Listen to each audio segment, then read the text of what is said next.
certified questions from the United States District Court of the Western District of Michigan. I want to just quickly go through the order and length of the arguments. We will first hear from Ann Murphy for the plaintiffs. Ms. Murphy has 30 minutes and will likely reserve some of that time for rebuttal. Next, we will hear from Catherine Henry for Amicus Restore Freedom. Ms. Henry has 5 minutes. Next, we'll hear from Michael Williams for Amicus House of Representatives and Senate. Mr. Williams also has 5 minutes. Then we will hear from Ann Sherman for 20 minutes, arguing on behalf of the Attorney General, and then Eric Rastusha for 20 minutes, arguing on behalf of the Governor. Then we will hear from Sam Bagenstos, arguing on behalf of Amicus House Democratic Leader and Caucus. Mr. Bagenstos has 5 minutes. And finally, we will return to Ms. Murphy for any rebuttal at that point. So I think we will get started. For each of you, we will let you say your piece for a couple of minutes at the top, but then we will interrupt for questions. I'll go through each of the justices in order to see what questions they have for you, and then we'll probably return at the end to see if anyone has any additional questions. We appreciate your patience with making this work in this format. And with that, Ms. Murphy, would you like to begin? Yes, thank you, Your Honor. Good morning, and may it please the court. I am Amy Murphy, arguing on behalf of the plaintiffs. I'd like to reserve 5 minutes for rebuttal. This case concerns the scope of emergency powers delegated to the governor and whether that delegation offends the separation of powers. The delegation triggers serious constitutional alarms. The governor believes that the delegation grants her the entire police power of the state for as long as the governor believes an emergency exists. Under the governor's Safe Start plan, which was put into effect 4 months ago, the governor believes her emergency powers will continue through phase 6, when there is high uptake of an effective vaccine. That could be a year or more away. This is a pandemic with no end in sight, and the governor cannot tell us when the emergency will come to an end. In this exceptional circumstance, the principle of constitutional avoidance provides the framework. In People versus Nix, this court stated that it avoids not only a ruling that a law is unconstitutional, but grave doubts on that score. Where there are 2 possible interpretations of a statute, one of which would be constitutionally suspect, this court adopts the reading that saves the statute from constitutional doubt. There are 2 emergency management statutes in Michigan: the Emergency Management Act of 1976 and the Emergency Powers of the Governor Act of 1945. Only the EPGA presents a grave constitutional problem. The EMA continues to be a powerful tool for the governor for a defined period of 28 days. This court examined the EPGA in Walsh versus City of River Rouge, and there this court described the delegation as a broad grant of extraordinary power, suspending the constitutional liberties of the people and the operation of normal civil government. This court likened the power to martial law. A delegation of that magnitude must contain 2 elements to be constitutional. The first is a reasonably precise standard to guide the executive's discretion. And the second is a procedural safeguard to protect against misuse of the delegated power.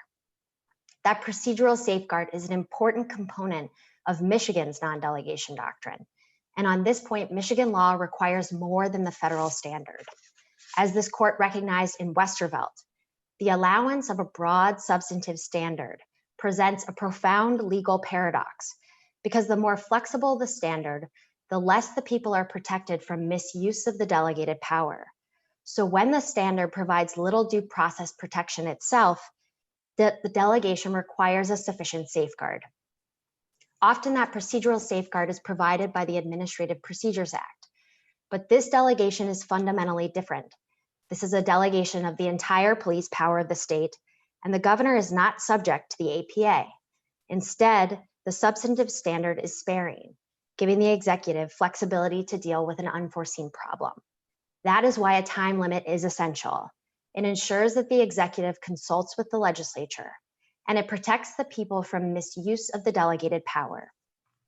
Yet the governor claims that no time limit applies to the EPGA and that her emergency powers continue, even though the legislature declined to extend the state of emergency past April 30th, and even though the legislature has since assembled and passed laws to address this pandemic, like the Return to Learn legislation for Michigan schools. This case is not about the wisdom of the governor's decisions during this pandemic. It is instead about the structure of our government. And here there are 3 ways to construe the EPGA to avoid a serious structural problem. First, the EPGA and the EMA should be read as one system, so the EMA's 28-day time limit is not rendered surplusage. Second, only the later enacted EMA delegated power to the governor during an epidemic. Third, the word emergency contains an intrinsic time limit. It is not of indefinite duration, and it ends when the legislature can assemble to meet the challenge before us.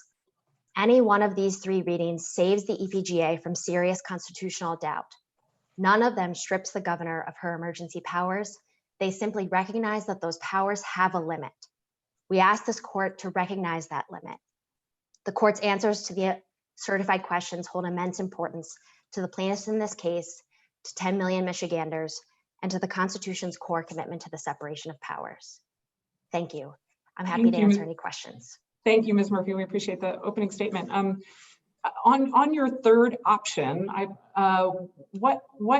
when you say one of the ways that the court could construe the EPGA to make it constitutional, how would we know what the time limit would be that would do that? So if, for example, there was a fire that lasted months and months, how would we figure out what the particular time limit is that would make it constitutional in your view?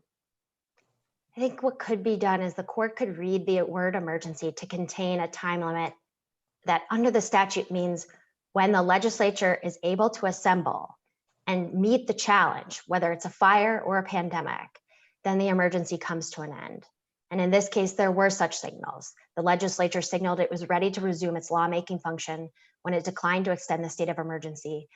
And moreover, the governor started to take actions that looked more legislative in nature. The Safe Start plan, for example, which goes until phase 6. That's legislative activity, a detailed blueprint establishing how the pandemic should be dealt with over time. That long-term public health challenge is no longer an emergency. Thank you. Justice Markman? Thank you, Ms. Murphy. You indicate that these, can you hear me? Yes, I can hear you. Okay. You indicate that these 2 statutes should be read together as one system in your words, I think. Essentially that they should be read in pari materia with each other. Isn't that process essentially rejected by the language in the EMA that says it shall not be construed to limit, modify, or abridge the authority of the governor to proclaim a state of emergency pursuant to the earlier statute? Isn't part of the purpose of that provision essentially to reject the idea that these 2 statutes are to be read in pari materia? Respectfully, Justice Markman, I don't think Section 17D of the EMA goes that far. It does say that it should not be read to limit, abridge, or modify the power to proclaim an emergency under the EPGA. The rest of Section 17D talks about powers vested in the governor under statutes or the Constitution, but the only way to read that provision to avoid rendering the first part surplusage is to understand what the legislature was saying was, we preserve the power to proclaim under the EPGA. And then the governor has other powers aside from the EPGA that would not be modified or abridged by the EMA. But if we were to do what you're proposing, that is essentially read a 28-day limit or something into the EPGA, aren't we essentially limiting the governor's authority under the earlier statute? Isn't that really the effect, the impact of reading any kind of time limit into the earlier statute? Reading a time limit into the statute would not in any way abridge the governor's power to proclaim an emergency under the EPGA. It would simply recognize that that power does have a limit. and the procedural safeguard of a time limit is essential for due process under this court's non-delegation doctrine cases. So you think a reasonable distinction can be drawn in terms of the initiation of that power and the lifespan of the duration of that power? Yes, Justice Markman. Thank you. Justice Zara?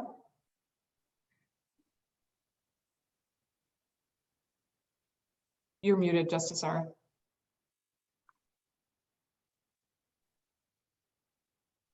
Thank you. Can you hear me? Yep, good now. Okay. Now I've got to find my documents. But let's start, Ms. Murphy. Are you, essentially this time limit then is it something we do as an inherent power, or where are we drawing it from? I mean, I understand there was one argument that in the time limit comes from a reading in peri materia with the two statutes together, that we take the 28-day limit and impose it onto the other. But are you claiming apart from that, there's some inherent power for us to do that?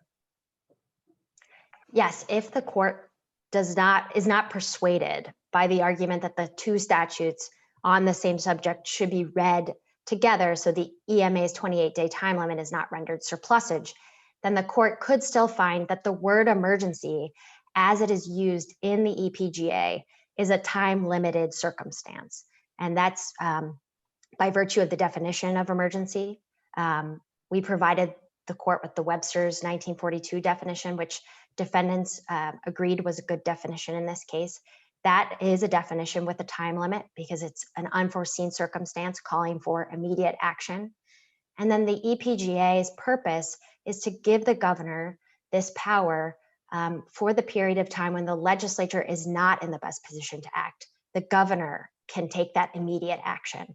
But of course, that is not something that lasts forever.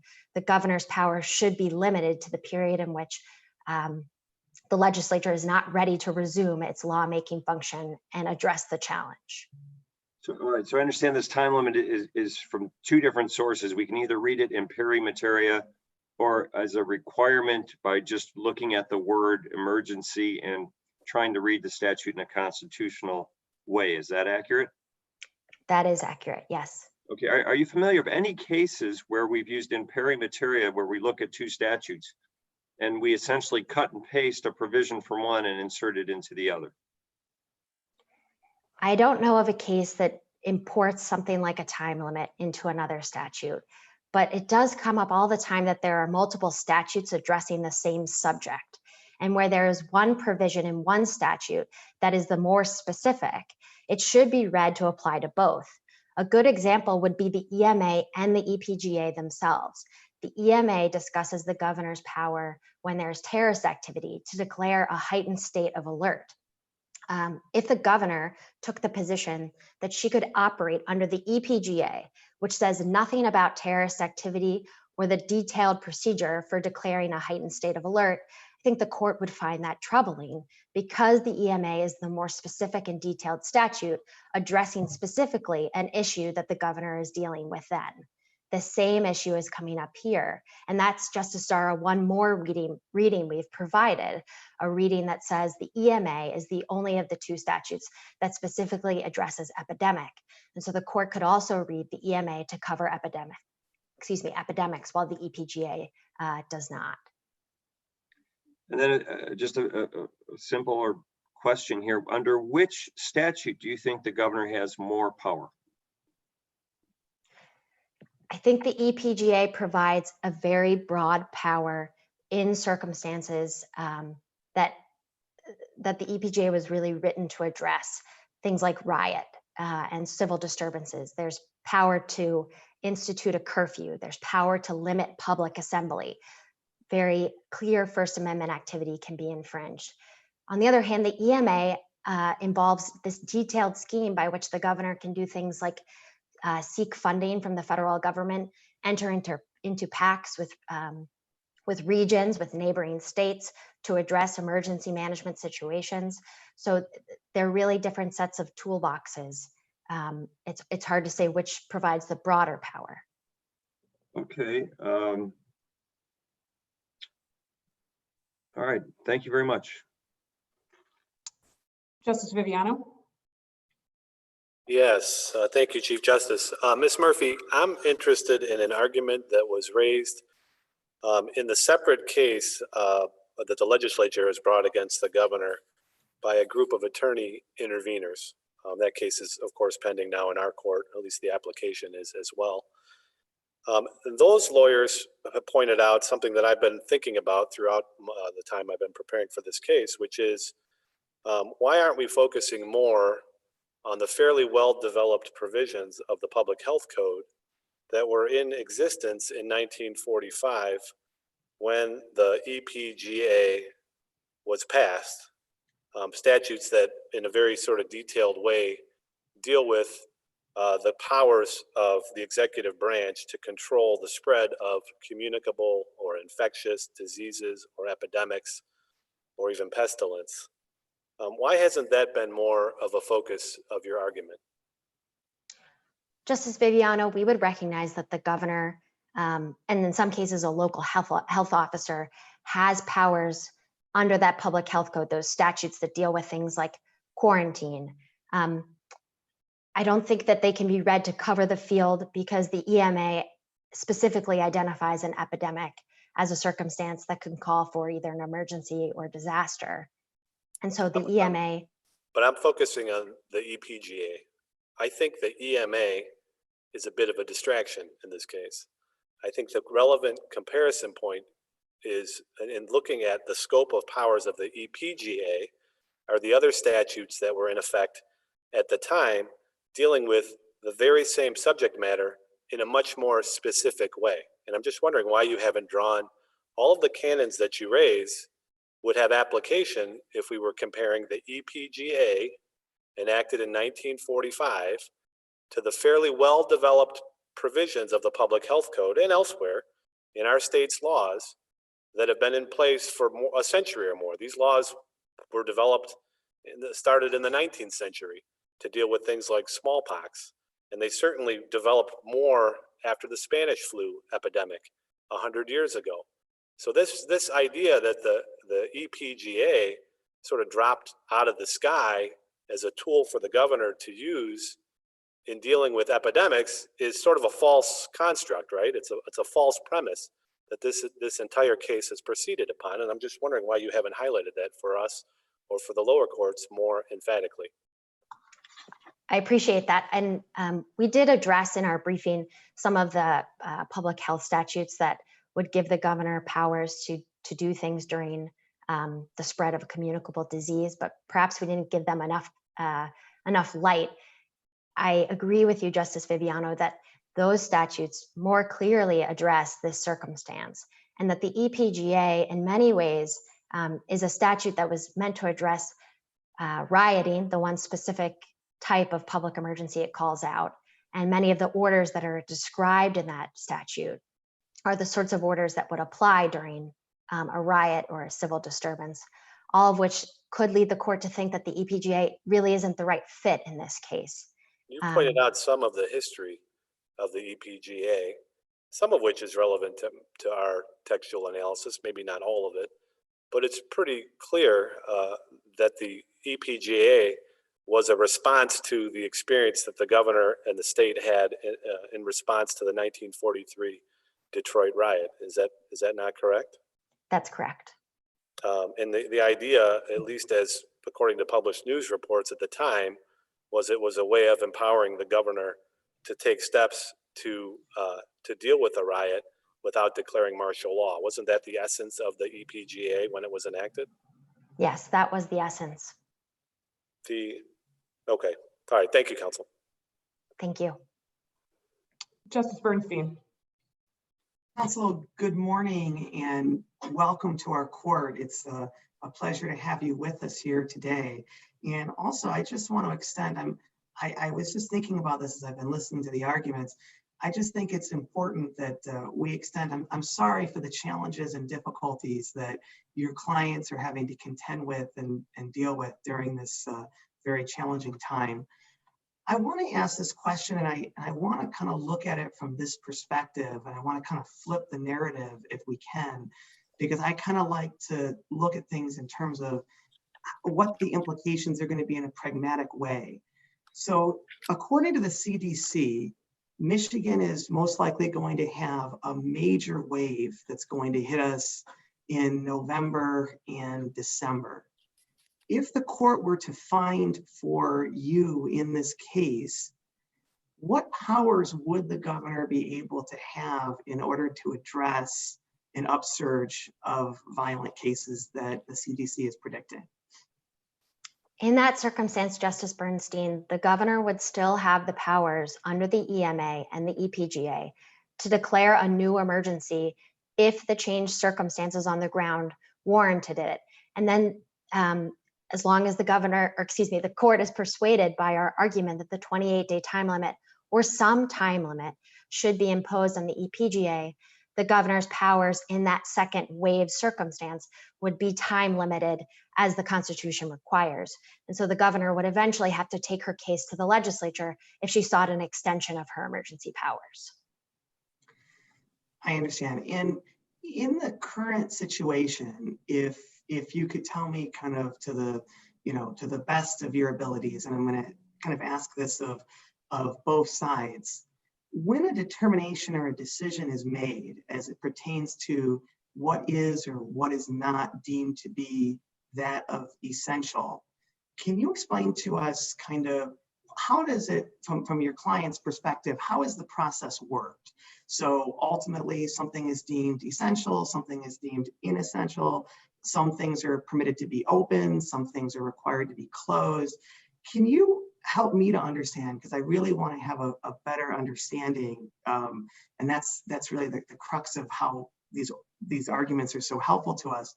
Help me to understand kind of how the process works in terms of, is there consultation, is there discussion, is there a process in which your clients are able to go and say, look, we're doing the following safety mechanisms and such, and how does it currently work in terms of these decisions, how they're made, the way they're made, and your client's involvement in the process? There is no process, Justice Bernstein. There's simply the governor with the stroke of a pen executing her own executive orders that she's just issued. Our clients, our medical providers, their procedures were deemed non-essential. There was no wiggle room there. Bariatric surgery, which our plaintiffs provide, and knee surgery, which one of our plaintiffs was seeking, were deemed non-essential, full stop. And so there was no process to discuss and consult with the governor, as there would be in a legislative process where the diverse voices of a varied constituency are considered. Thank you. I have no further questions. Justice Clement. Good morning, Ms. Murphy. Just to circle back, I guess part of my confusion here is the argument that we should take what's in the EMA, the 28-day limit, and impose that on the EMA. But if the governor, if the legislature cannot delegate this authority for 1 day, why are you asking us to take that 28 days and merge that into the EPGA? Our position is that this power can be delegated so long as there is a sufficient substantive standard and a sufficient procedural safeguard. So it's not a all or nothing. And the non-delegation doctrine in Michigan doesn't require that sort of black and white distinction. What is clear under the non-delegation doctrine under Michigan's case law is that the delegation needs to have that reasonably precise standard as well as a procedural safeguard. And the importance of the procedural safeguard, in this case a time limit, becomes all the more important the more flexible the substantive standard. Here it makes sense why the legislature gave the governor pretty broad power to deal with an emergency, because an emergency is unforeseen. And so in that circumstance, as this court stated in Westervelt, it's all the more important that the time limit be a part of the delegation. So is your position that the standard isn't there and the procedural isn't there, and you're asking us to read both into that? I guess that's my confusion. It's either so the legislature can delegate this, but they haven't done it correctly. And so you want us to read it into it, or do you want us to say that they shouldn't have been able to do it in the first place? The governor's reading of the EPGA is that the delegation is sufficient without any time limit. And that is what we disagree with the governor on. So if the reasonable and necessary standards, which are included in the EPGA, those are not sufficient standards standing alone when the power being delegated to the governor is the entire police power of the state, not some narrow power given to an agency to commit its technical expertise to that field. So with the power that being this broad, the time limit becomes important. We don't concede that, excuse me. So if the EPGA had included a time limit, let's say 60 days, would you be here before us arguing? We probably wouldn't, so long as the governor were respecting the time limit under the EPGA. I think there might still be a problem between the two statutes, a very clear conflict between a 28-day time limit and a 60-day time limit. And that might be enough to bring us or someone to this court to seek some resolution to that conflict. Okay, thank you. Thank you. Justice Kavanaugh. I have two questions. One was a follow-up to, I believe it was your answer to Chief Justice McCormick's question about one of the ways in which the EPGA could be construed to be constitutional is construing the definition of emergency to mean that it's when the legislature is ready to resume its function. I believe was your answer. And my question is, would if that were true, would that depend on the facts of the emergency? So in a particular emergency, they might be ready to resume in 7 days. In another, it might be 60. Or in this case, where presumably the legislature was ready to resume its function at the end of April when it declined to extend under the EMA. But then later in July, I believe there was a period where it was shut down because of an exposure of members of the legislature, and they weren't able to do their business, albeit for maybe a day or two.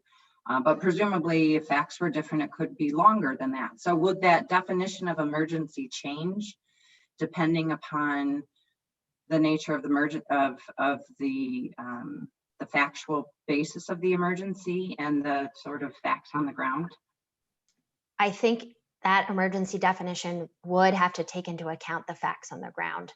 The passage of time for one, the legislature's ability to assemble and address the pandemic for another. And that's why a reading that takes into account the EMA and reads the two together is a far easier determination for the court, because the legislature has already told us how long it thinks an emergency should last, and that's 28 days. Okay, and then my other question, and this is a little bit of a sort of following up on a bit of what Justice Viviano spoke of, and the question of the public health code and the director's authority to issue emergency orders, similar to, if not maybe in some circumstances coextensive with some of the emergency orders issued by the governor. And so this is sort of more of a practical question, because one of the first questions that we are deciding is whether or not, in fact, to answer the certified questions in this case, correct? And I'm wondering if the people of Michigan, and perhaps your clients in particular being medical providers, are subject to the directors, I believe they're called the epidemic orders under the public health code, which is MCL 333.2253, that there are existing orders in place that basically track the governor's emergency orders that are the subject of your complaint, being 114 and 115, that now are, I'm not exactly sure what the number is, but I think they're now 160, 161, or 175.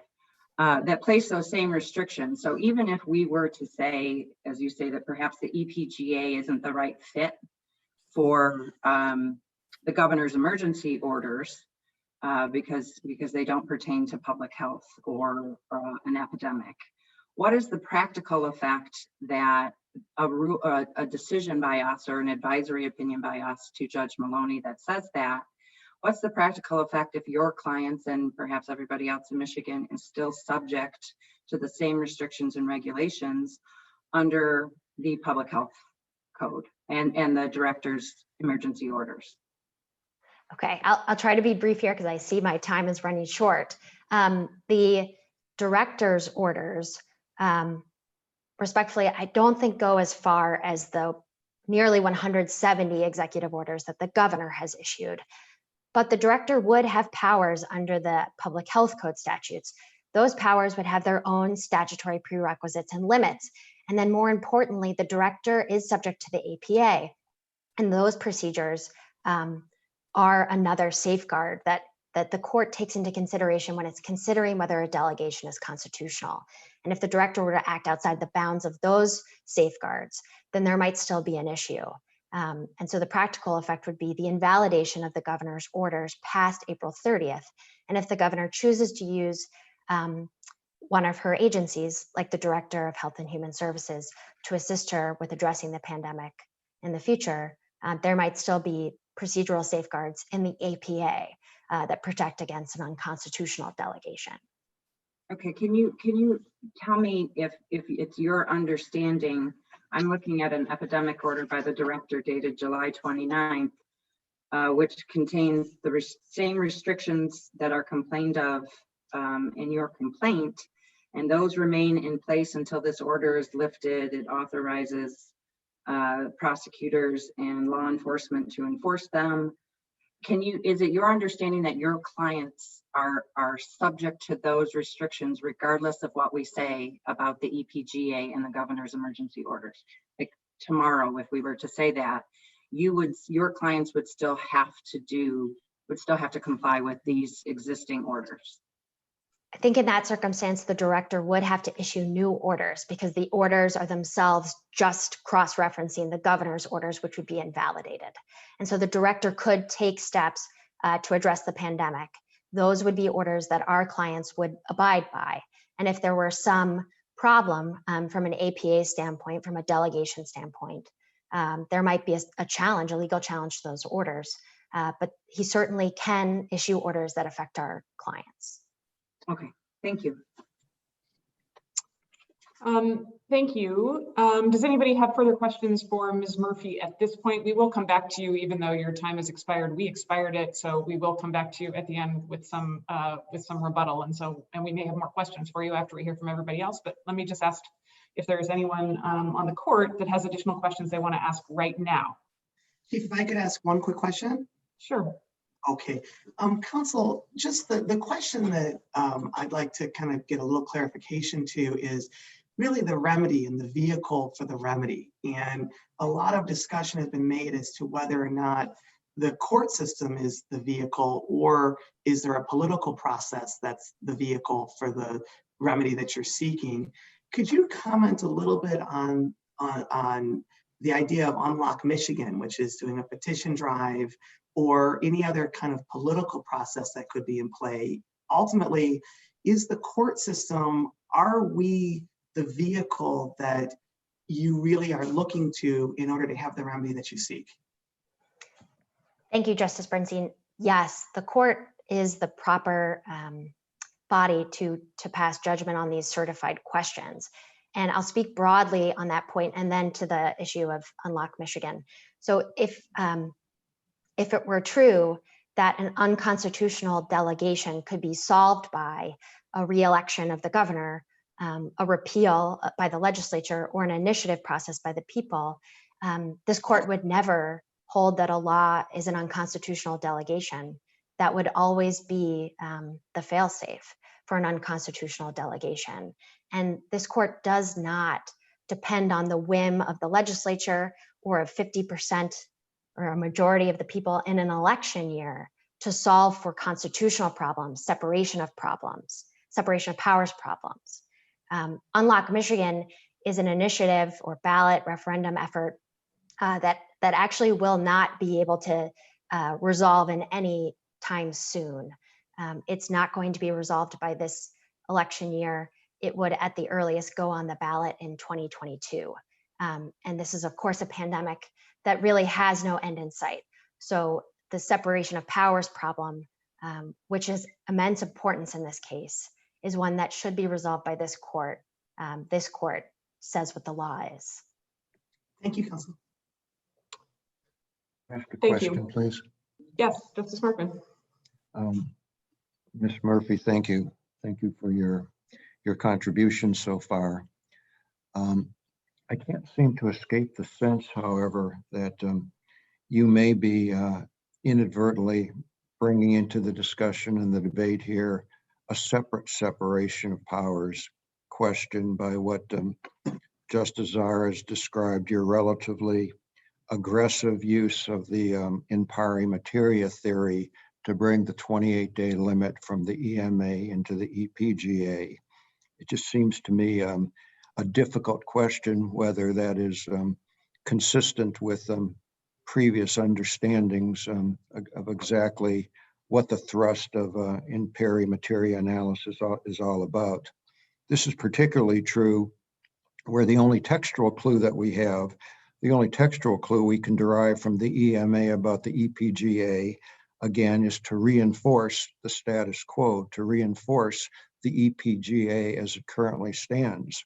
And it's not suggestive of the idea that we can import language from the EMA into the EPGA, language that's plainly not contained within the EPGA. I guess my question to you, Ms. Murphy, is if we conclude, if this court concludes, and I don't know that it will or won't, that the 28-day limit is not properly imported into the EPGA, do you lose? We do not lose, Justice Markman, if the court is persuaded by either of our two other readings of the EPGA, which come to the same conclusion. One reading would say that the EMA, the later enacted and much more specific statute, is the only one to address epidemics. It defines a disaster to include epidemic. That would mean that epidemics are governed by the EMA, not the EPGA. And Well, the 28-day. There's a lot of things in the EMA that are only listed in the EMA, and if all those things are taken out of the authority or the scope of the EPGA, I don't know what's left of the EPGA if all those things are focused exclusively on the latter statute. Respectfully, Your Honor, there would still be the sorts of powers that the EPGA was originally conceived to cover: power to institute a curfew, power to limit public assembly, the very powers that one thinks of when there is a riot or a civil disturbance. Those are powers clearly lodged in the EPGA, and the EMA is silent on those. So are those your two alternative arguments, that it's the later in time, the EMA is the later in time statute, and it's the only one that focuses upon epidemics? Or is there another argument? We have another argument as well, which is that the word emergency contains an intrinsic time limit. The definition we provided to the court from 1942 says that an emergency calls for immediate action, not long-term public health challenge action. And it's also clear that the legislature's intent in the EPGA was to give the governor this power, this essential police power of the state, the whole kit and caboodle, to deal with an emergency, but not forever, for the limit of the emergency. And so the court could read emergency to be time limited. So the one alternative you don't have, the one alternative you're not comfortable relying upon, is the absence of standards in the EPGA. It may be the absence of a time limit, but not the absence of standards. Actually, Your Honor, respectfully, we also contend that the standards, those substantive standards, are not enough standing alone. And that's why constitutional avoidance demands that the court consider these ways to read the EPGA to avoid that constitutional problem. But I'm saying if we don't agree with your reading, is there anything left of the EPGA at that point? if the court does not agree with any of those readings, then those substantive standards are not enough under the non-delegation doctrine cases of this court. Necessary is in the eyes of the beholder, in this case, the governor, as is the determination whether there is an emergency. All that's left that's objective is the word reasonable, and reasonable when the governor holds the entire police powers of the legislature is not a sufficiently precise standard. I don't mean to be difficult, but when I asked you a few moments ago, if you don't prevail on the incorporation of the 28 days into the EPGA, do you lose? And you said, no, you've got two alternative arguments. One has to do with the implicit incorporation of a time limit in the phrase emergency, and the other has to do with the later in time argument. You didn't mention the delegation argument there. Now, is that a third alternative argument, or am I misunderstanding what you're saying? I'm sorry, Justice Markman, if I caused confusion. I thought you were just talking about our ways of reading the EPGA to avoid the constitutional problem. If the court doesn't agree with any of those three readings, then the court has to rule on the constitutional issue, the delegation issue. And so separate and apart from the statutory interpretation questions, we have argued and continue to argue that the delegation in this case is unconstitutional. There is a way around that. The court can read the statute to avoid that problem, but if it doesn't agree with our readings, then it has to answer the constitutional delegation question. Thank you, counsel. Thank you. Ms. Henry, we'll hear from you next. Excuse me. Good morning. May it please the court. I want to first of all thank you for this opportunity to participate in such an important situation and topic before the court today. I also want to take a moment to point out that as of today, this state of emergency has actually lasted 183 full days or 6 full months. And more importantly is that our US and our state constitutions do not contain language allowing either the trampling of our individual liberties or the government in any branch or even collectively with all three to step outside of its given authority, even just for 5 minutes, even just in times of emergency. In fact, our state constitution, Article 4, Section 39, specifically requires state and local government operations to continue in periods of emergency. So while I would agree that the executive orders were lawful for the first 51 days, as referenced in the plaintiff's reply brief, I believe, they were never constitutional. And some of those issues just came out in the line of questioning that was there. So if we look at the statutory interpretation, I do agree that impera materia requires these two statutes to be read together because I believe it is undisputed that the EPGA and the EMA are on the same topic, the governor's ability to declare states of emergency and act accordingly. Further, we could see that the newer and more specific statutes control, which I believe was alluded to possibly by Justice Markman earlier, that is something that this court has already determined, and I briefed a little bit more specifically about. But obviously the EMA is the newer, and then it's also the more specific statute. So under both realms, it would still be the one that controls here.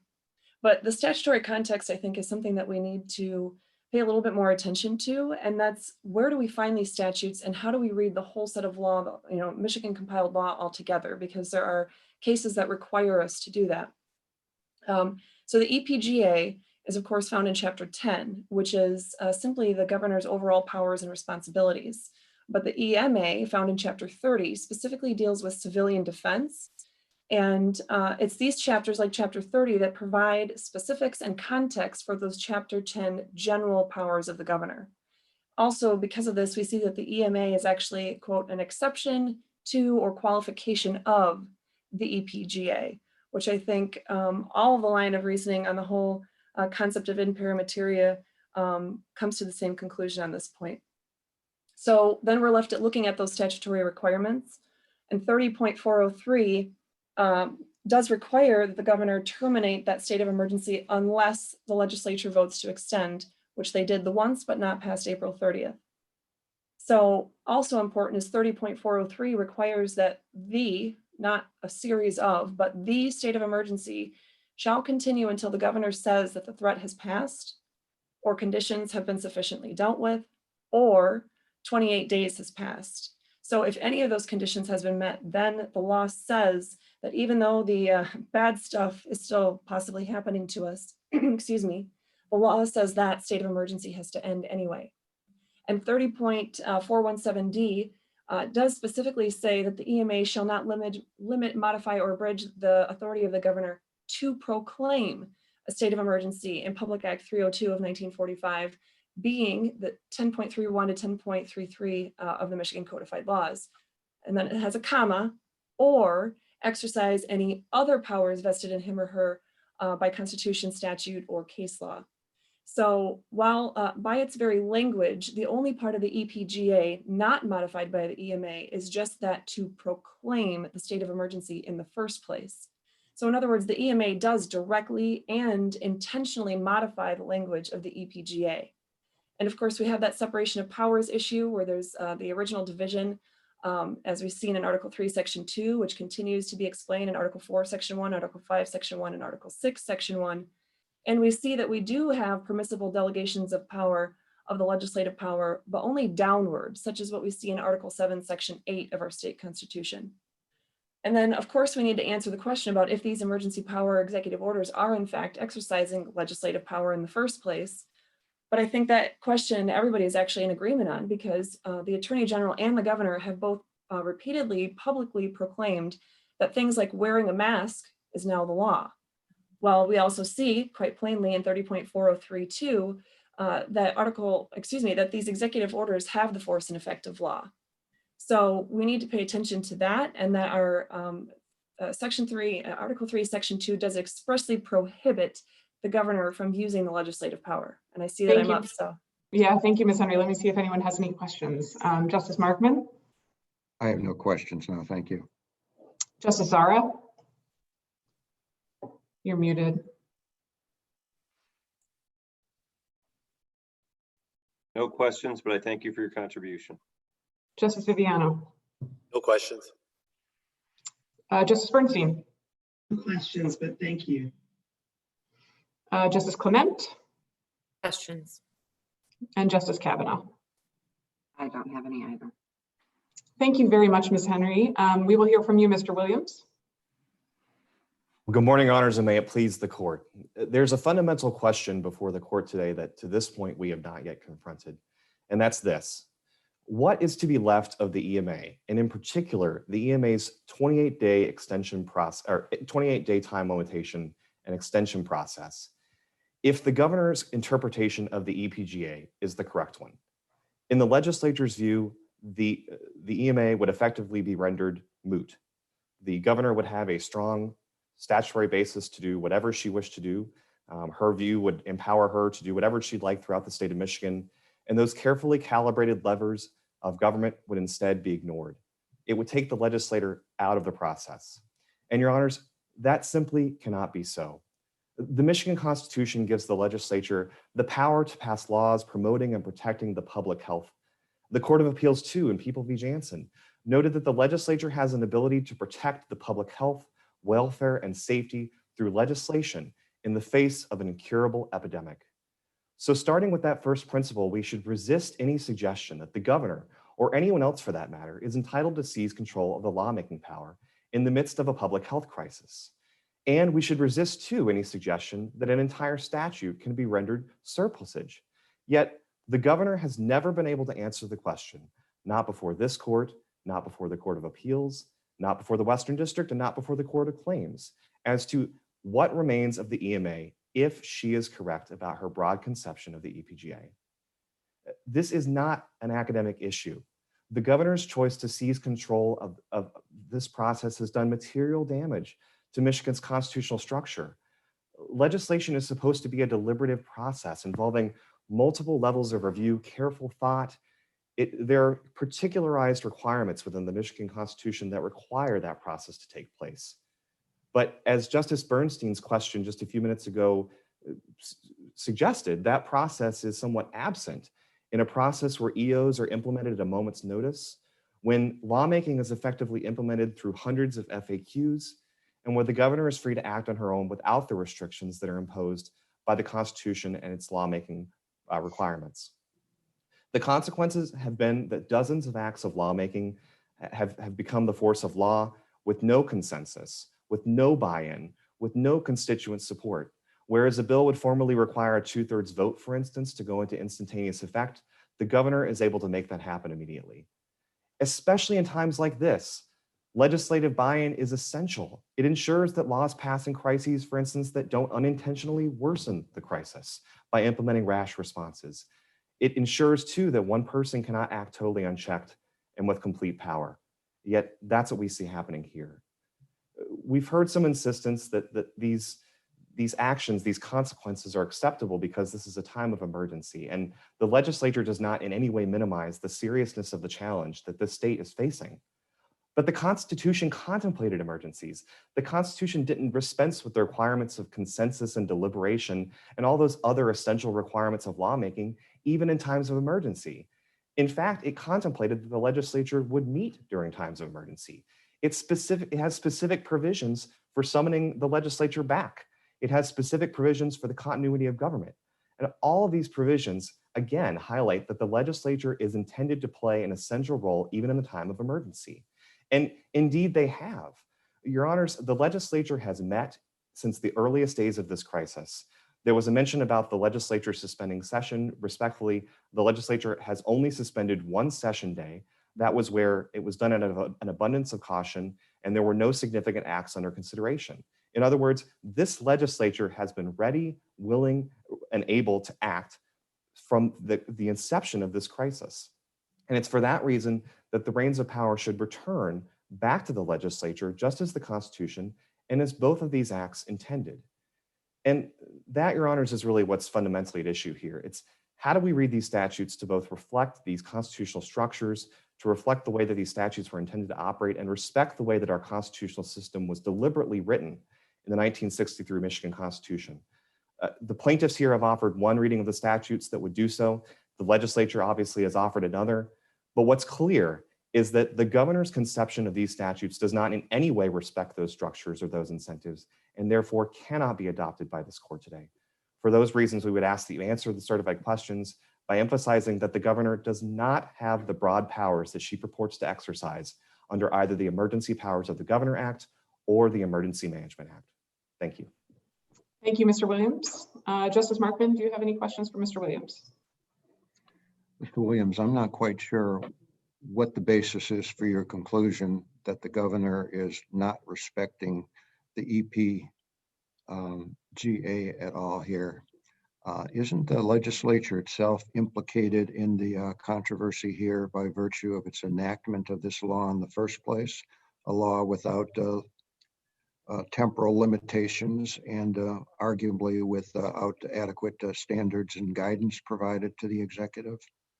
What is it that the governor is doing that's disrespecting or disregarding the terms of the EPGA?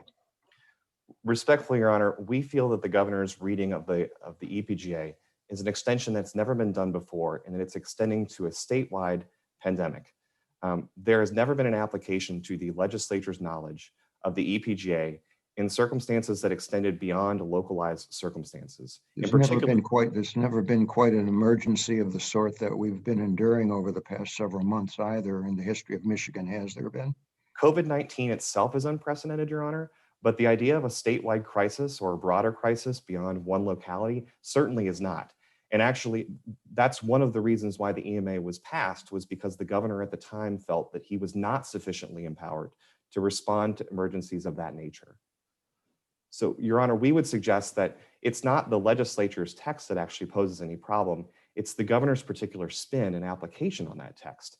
And to be sure, if this court then adopts and agrees that there's room to read that into the statute, then that raises a series of serious constitutional concerns, some of which you've heard from Ms. Murphy this morning, some of which you've heard from the legislature throughout this process. But in terms of the statute that is, as opposed to the statute that you'd like to be by incorporating the 28-day limit into the EPGA, I'm still unclear as to what the governor has done to disregard or disrespect that statute. So I will say, Your Honor, that our position is that the greater offense against the text of the statute is using powers that were not intended to extend beyond localized emergencies in a statewide pandemic. We view that as a concern. The plaintiffs obviously highlight an additional concern, but what's clear and consistent across all of our positions is that the governor's particular exercise of power is not consistent with any of those readings. Thank you. Thank you. Justice Zara.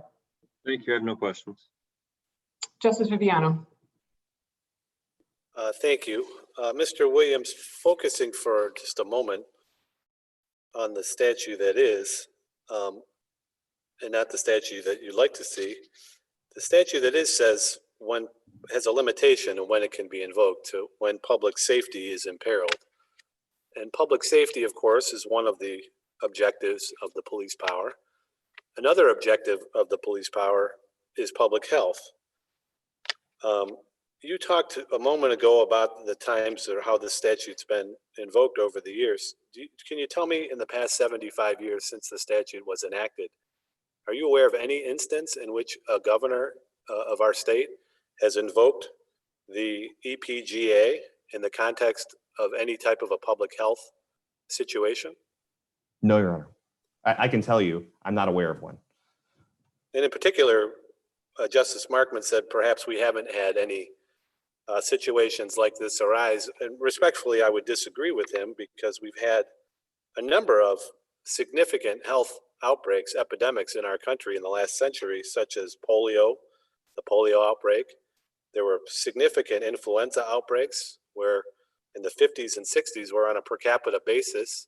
The same range of people died during those unfortunate experiences. And of course, we've had Ebola and the swine flu more recently.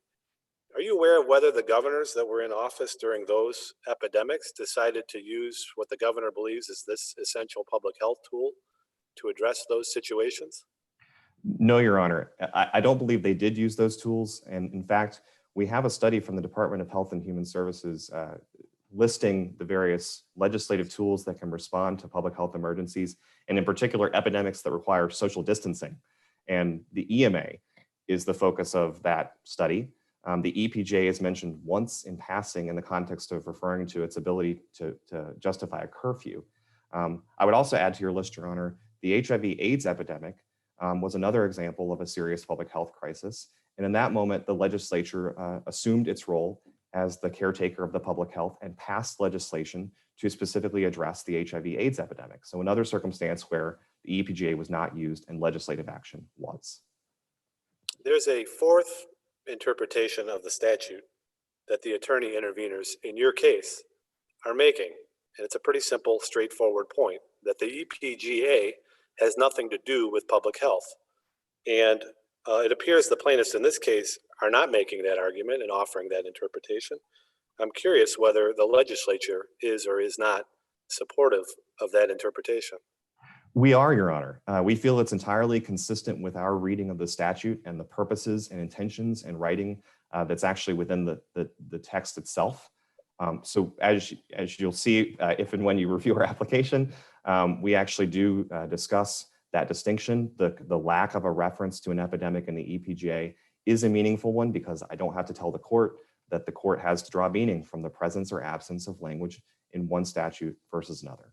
And I have to confess, in the flood of briefs that I had to read to prepare for this case, I haven't read your application yet, but do you also focus on the other statutes, public health statutes that were in effect in 1945 and that likely were employed to deal with all of these health crises that have occurred? So the press of words, I'll confess, prevented us from specifically addressing the public health acts, but I think that they again only support the position because they suggest that local health officials are the ones who are empowered to address circumstances like these. And if you read the pre-existing statutes, I think there was one from 1913, maybe one from just around the time of the Spanish flu, might have prompted another one, but all of them refer to actions by local health officials. So again, suggesting that particularly given the preemptive force that the EPGA has been read to have, if we said that the EPGA just applied to epidemics, then those statutes might themselves be rendered surplusage, and we have not just the EMA facing a crisis, but all the local public health acts as well. And does the fact that the director of the Department of Health and Human Services has issued redundant orders relying on the public health code, does that support your point that then the governor's reading of the statute is that it's surplusage? Isn't that sort of conclusive proof of that? It does seem to be so, Your Honor. And I will note that those statutes largely just cross-reference. They don't even purport to make individualized findings as to the need or the necessity or specialized public health determinations. They just say, I hereby incorporate those EOs as well. So that's exactly the sort of redundancy that Your Honor is highlighting. All right, thank you, counsel. Thank you. Justice Bernstein? I have no questions, but thank you for coming. Thank you, Your Honor. Justice Clement? No questions right now. Thank you. Thank you. Justice Kavanaugh? I don't have any questions. Thank you very much, Mr. Williams. We very much appreciate your presence and your argument. Thank you, Your Honor. Ms. Sherman? Good morning, Your Honors. May it please the court. Deputy Solicitor General Ann Sherman here on behalf of Attorney General Dana Nessel. The Governor's Council was slated to precede me in argument, and if it please the court, I would defer to Mr. Rastusha and then Absolutely. argue after him. Thank you. Yep, Mr. Rastusha.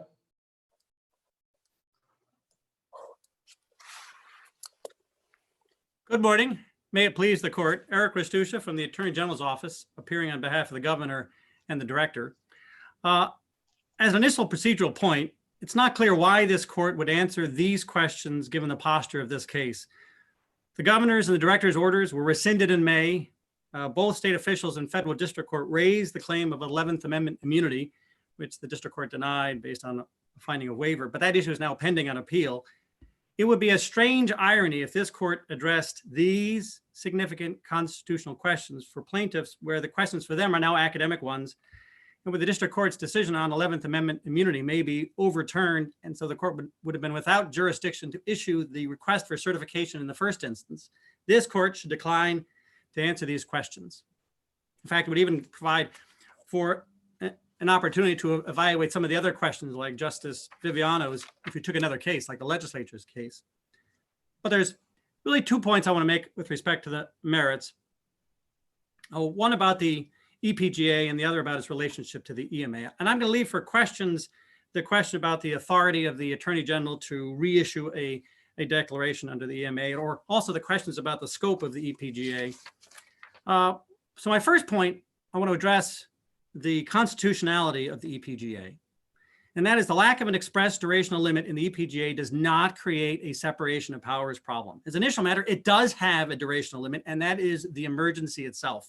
As the statute provides, the governor has to rescind the emergency declaration where it no longer exists. And in fact, this court should be aware that as of August 27th, every state in the country had either a state of emergency, state of disaster, or state of public health emergency. Michigan's not alone. This is every state in the country is in the same posture.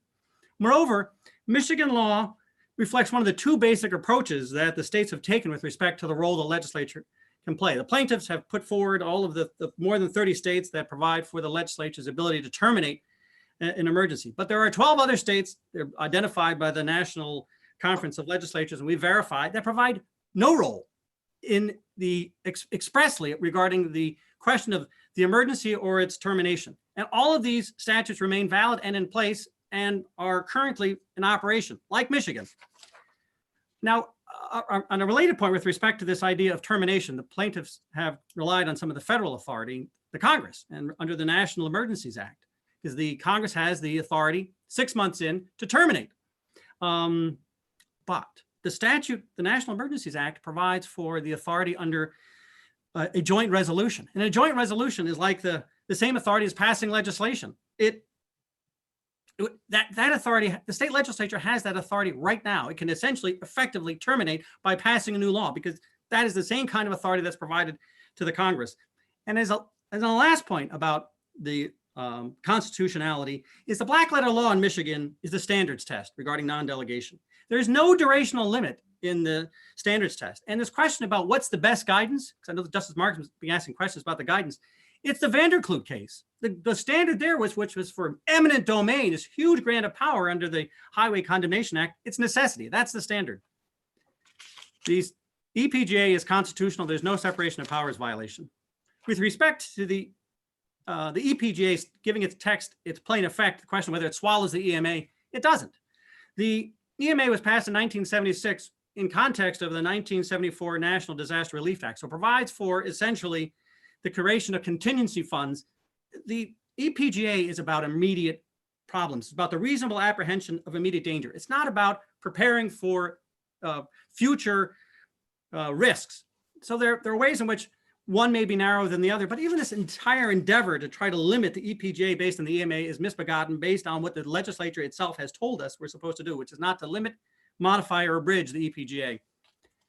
And one final point among the introductory comments, really what's happening here is as if there's a fire raging across Michigan and the governor is seeking to contain it. And while there has been some success with these firefighters trying to contain the fire, it threatens to break free.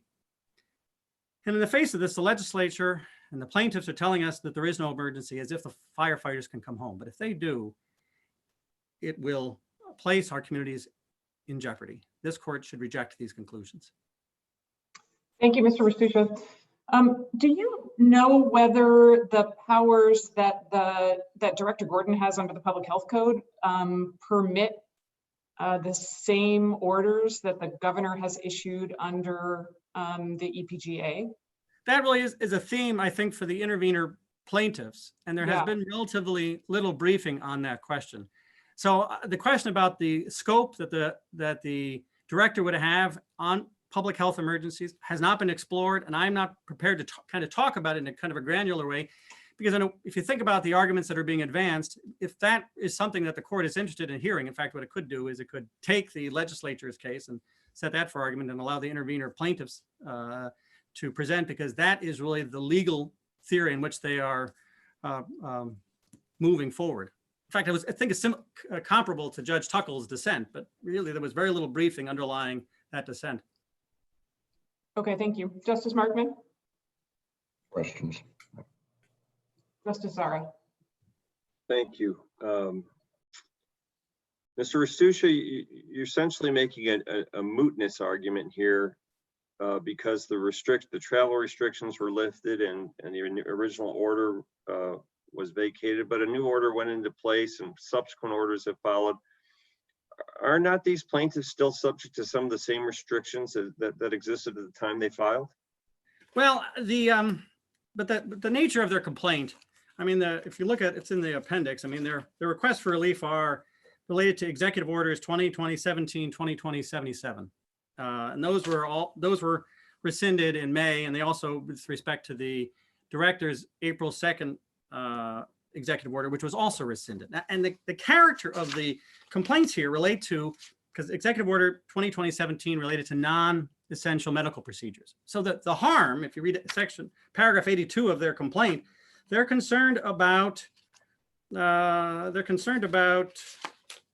will suffer immeasurable and irreparable harm if 2017, 2077 are continued to enforce against them, because they're prohibited from providing medical treatment that will almost certainly become insolvent or be forced to close permanently. And they refer to this, one of the plaintiffs who needs knee replacement surgery. Well, that's old news. I mean, that was done as of May. I mean, their questions now are 145 is the new order they've referenced in the briefing, not in their complaint. It's almost like a new complaint. And they're about the 145 executive order is that it provides, you have to have someone who's going to oversee concerns about health and the coronavirus within the medical establishment. And they're suggesting maybe it's burdensome. I mean, but it has no relation to the complaint at all. The idea that we're going to litigate and answer these kind of momentous questions based on a complaint that's talking about executive orders that are really not at issue anymore, it doesn't make any sense, particularly with the federal court that it's going to be, I mean, on appeal, we're pressing this point about the lack of jurisdiction.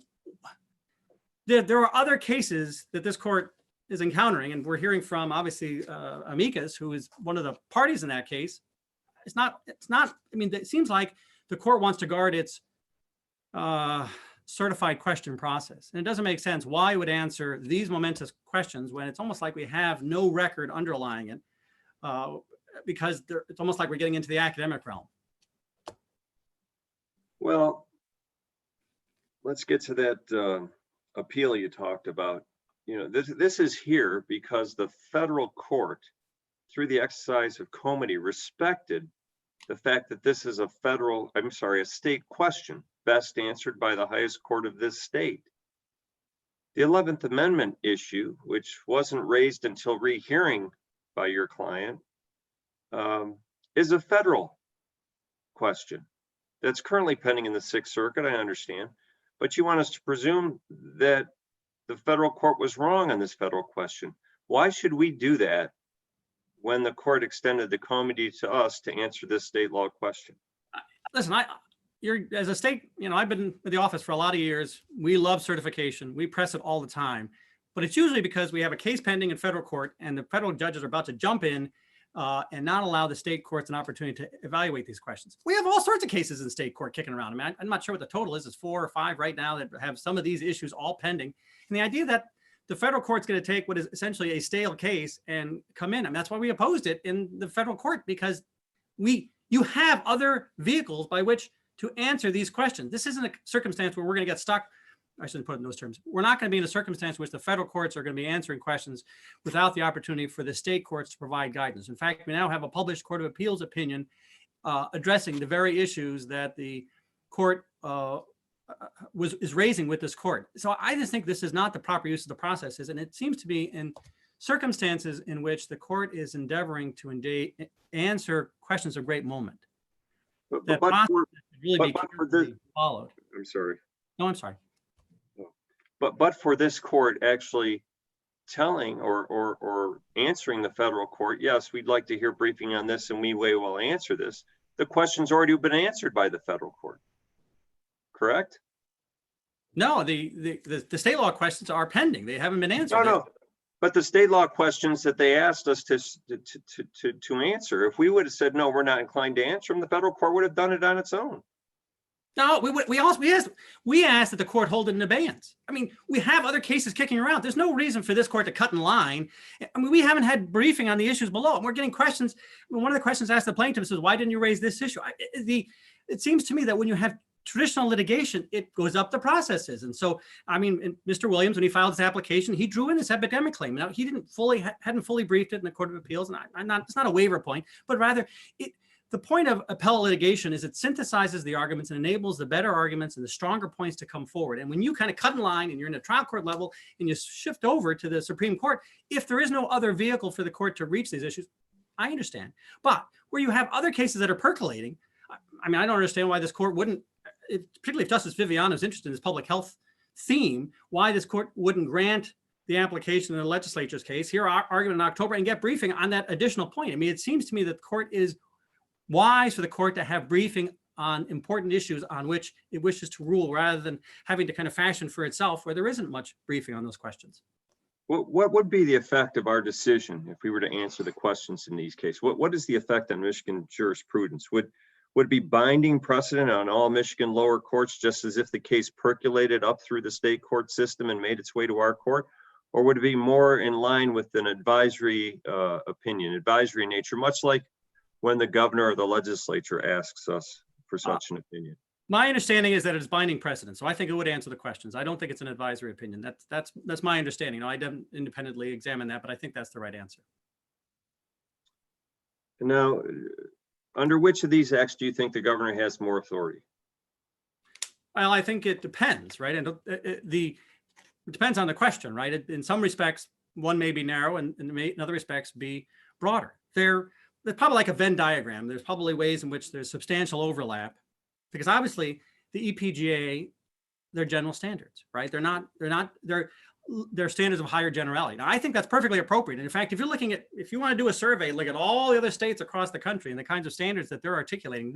Michigan's not like different in kind, talking about reasonable and necessary. That's the kind of language, frankly, the other statutes govern, because you're governing all sorts of emergencies, right? Natural disasters, human accidents, foreign attacks, civil unrest, pandemics. I mean, the ability to kind of drill down and have greater standards, because even with the EMA has a lot of other provisions, right? But if you actually look at the authorization of power in Section 3, and then the statements of additional powers, which are not limiting, they're just illustrative in Section 5, they're kind of the same level of generality. But I mean, coming back to the point, the question, the EMA has specific prohibitions that aren't present in the EPGA. Like in Section 17 of the EMA, it says it's not to govern labor disputes, not to govern jurisdiction of law enforcement. Now, those are not present in the EPGA. Now, but the EPGA also, you couldn't create a contingency fund for possible, tornadoes next year. You wouldn't have the authority for that. But the EMA also has these express grants of authority. And it seems to me like if you had commandeering of private property, that's a huge deal.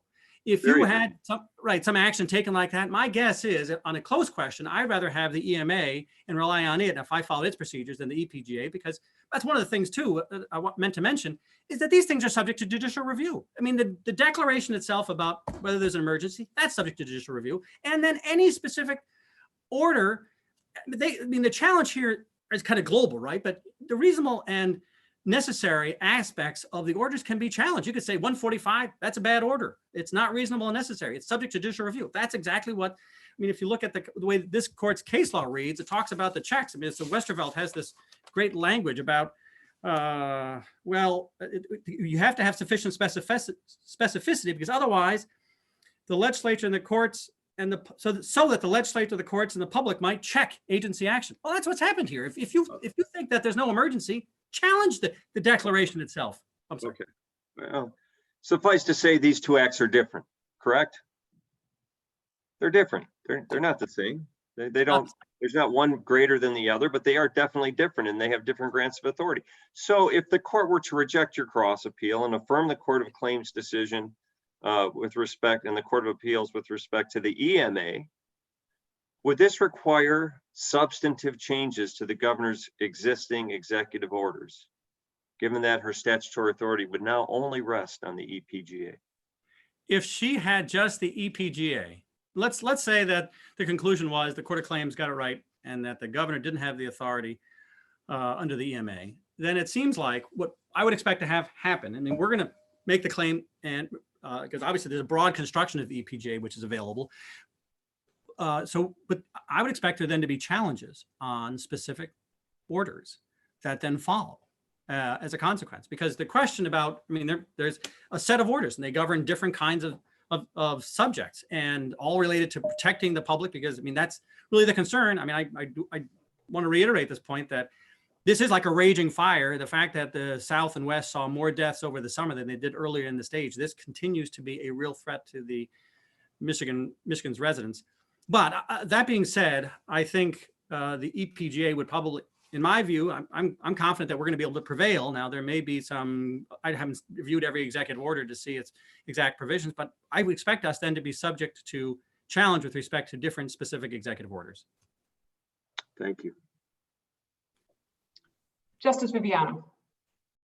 Thank you. Good morning, Mr. Rastusha. Morning. A cynic might say that, it's easy for you to say that we should keep delaying our decision until it has no impact on the current state of affairs.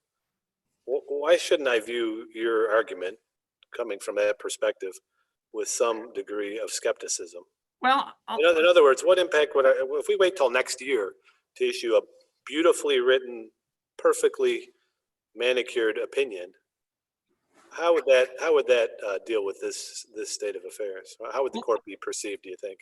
2 points. One is the governor supported and asked that this court take the bypass application originally from the legislature.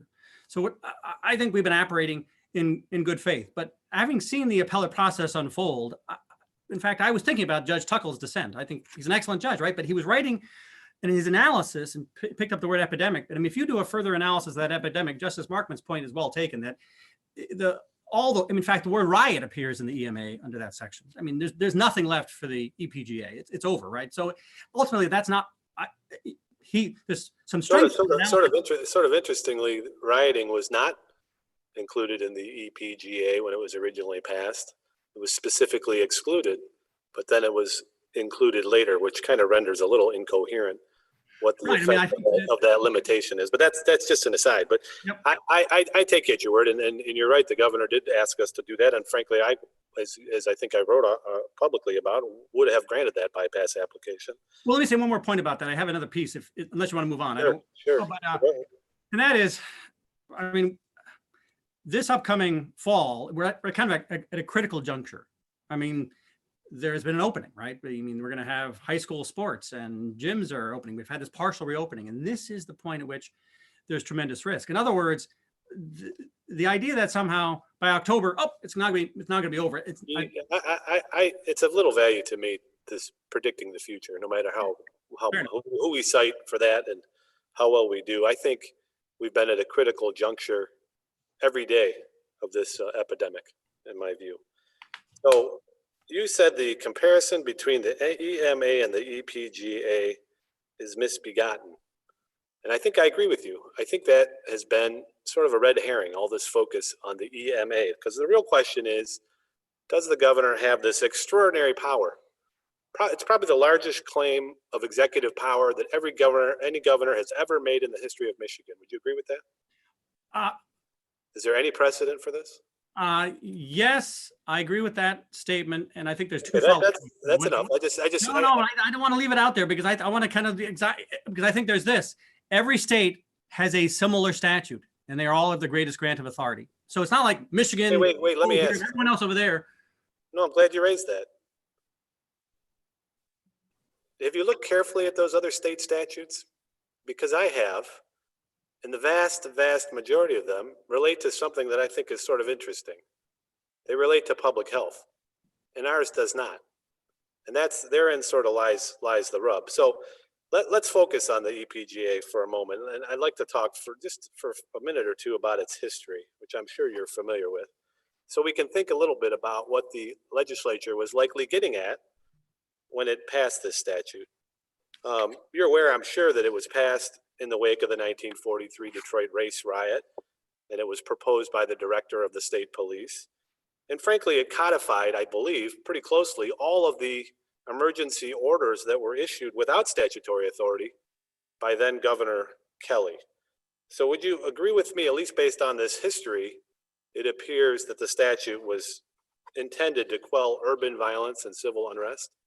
I think that's true, although I'm going to push back on, obviously the historical context to some extent, because if we have plain language, we apply it and we don't, let history. Oh, fair enough. Right. I think there's questions about how much this history informs an appropriate reading of the statute. I will grant you that. But I do think it's important for people to focus a little bit on where this statute that's the subject of this case, where did it come from?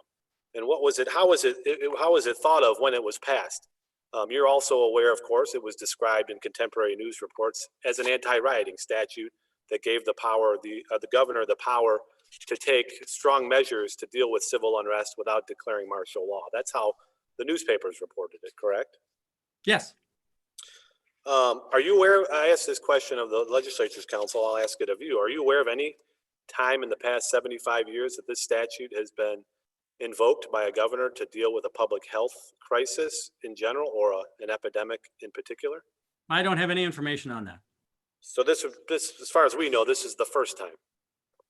It could be. I don't. Fair enough. The legislature has made some representations, and I take them at face value. Well, and I have to say, it's hard, in deference to everybody who's been involved in this case, all the parties and all the people who've submitted briefs. For some reason, we don't have a repository of all executive actions taken by our governors throughout history, so it's been difficult. Are you aware whether the statute's ever been invoked to declare a state of emergency on a statewide basis? No, I don't have that information. Are you aware of whether the statute's ever been invoked to declare a state of emergency for this length of time? We'll take our amicus counsel at her word. It's 183 days by her count. Right. I think, I would like to almost like give some elaboration on those. Unless you don't want to hear further elaboration, but I don't want to cut you off if you have more to add. But I think there is more to say, right? The question of, have we faced something like, I've been in Michigan, almost all my whole life, right? And I learned only through this litigation that we've actually declared state of emergencies on other occasions. I've never known about them, right? Because they haven't had any effect, right? This is like the Spanish flu. This is different in kind. There's no analogies. You have to go back to 1918 in order to get something that is relevant for a basis of a conversation. So that's per capita. If you look at the CDC website, you'll see that in the 50s and 60s, we had very comparable death totals from the influenza outbreaks during that time period. So history is a matter of perspective also. Well, I think the perception of the public may inform this as well, because I think there's a reason that people continue to talk. And I guess that's one of the questions too, is one might question how those public perceptions are formed. But let me say this one further point. You draw the 1950s and 60s, and maybe if we didn't have the governor taking such effective action, we would have had 3 times the number of cases and deaths. And maybe then the 1950s and 60s wouldn't be the basis of comparison. It would be the 1918. In other words, sometimes it reminds me of Justice Ginsburg in her comment, people with their umbrellas, they say, I'm all dry. Why do I need this umbrella? I mean, that kind of thing. I mean, it seems to me that this idea that, well, it's not been as dire as everyone has said. Well, the reason it hasn't been as dire as it said is because the governor has taken the actions to ensure that it has not been as dire as it could have been. But anyway, I think that's a viewpoint that's difficult to prove, but easy to assert. So let's continue. I'm sort of interested in this possible fourth reading of the statute, as you alluded to, and in particular, the statute on its face is limited to situations in which public safety is imperiled. And that phrase is set off by commas, and as the Attorney General has acknowledged, it modifies all of the events preceding it in the statute, the entire list. And so my question to you is, what should we make of that limitation? I think that the clean reading of this, in the absence of looking at historical perspective, but just trying to take the plain text and giving it its meaning, great public crisis, public safety. I have to say, the idea that my health is not implicated. Are you purposely talking about a different words than the one I asked you to focus on? No, wasn't it one public safety is imperiled? Yeah, there's a separate phrase, I think, that defines times of great public crisis, disaster, rioting, catastrophe, or similar public emergency within the state, et cetera, when public safety is imperiled. Right. It seems to me to be a limitation, and I'm just wondering, what should I make of that limitation? I'm aware of the other words and their definitions, and I've spent a lot of time thinking about them. Well, what I was doing is I was trying to draw the initial phrase with that additional language, and I was drawing them together. Great public crisis when public safety is imperiled. What does that mean? And if I'm giving this a broad construction, as I'm directed to, I would think that includes this very thing that we're facing now. The idea that it doesn't, totally counterintuitive. The public safety involves, if there is widespread death as a consequence of a pandemic, I mean, let's say instead of 6,000 people have died. Let me ask a question. Why do you think you're directed to give a broad construction to the type of events when the statute may be invoked, as opposed to what type of power the governor has or is given or is delegated once the statute is invoked? Those are two separate things, are they not?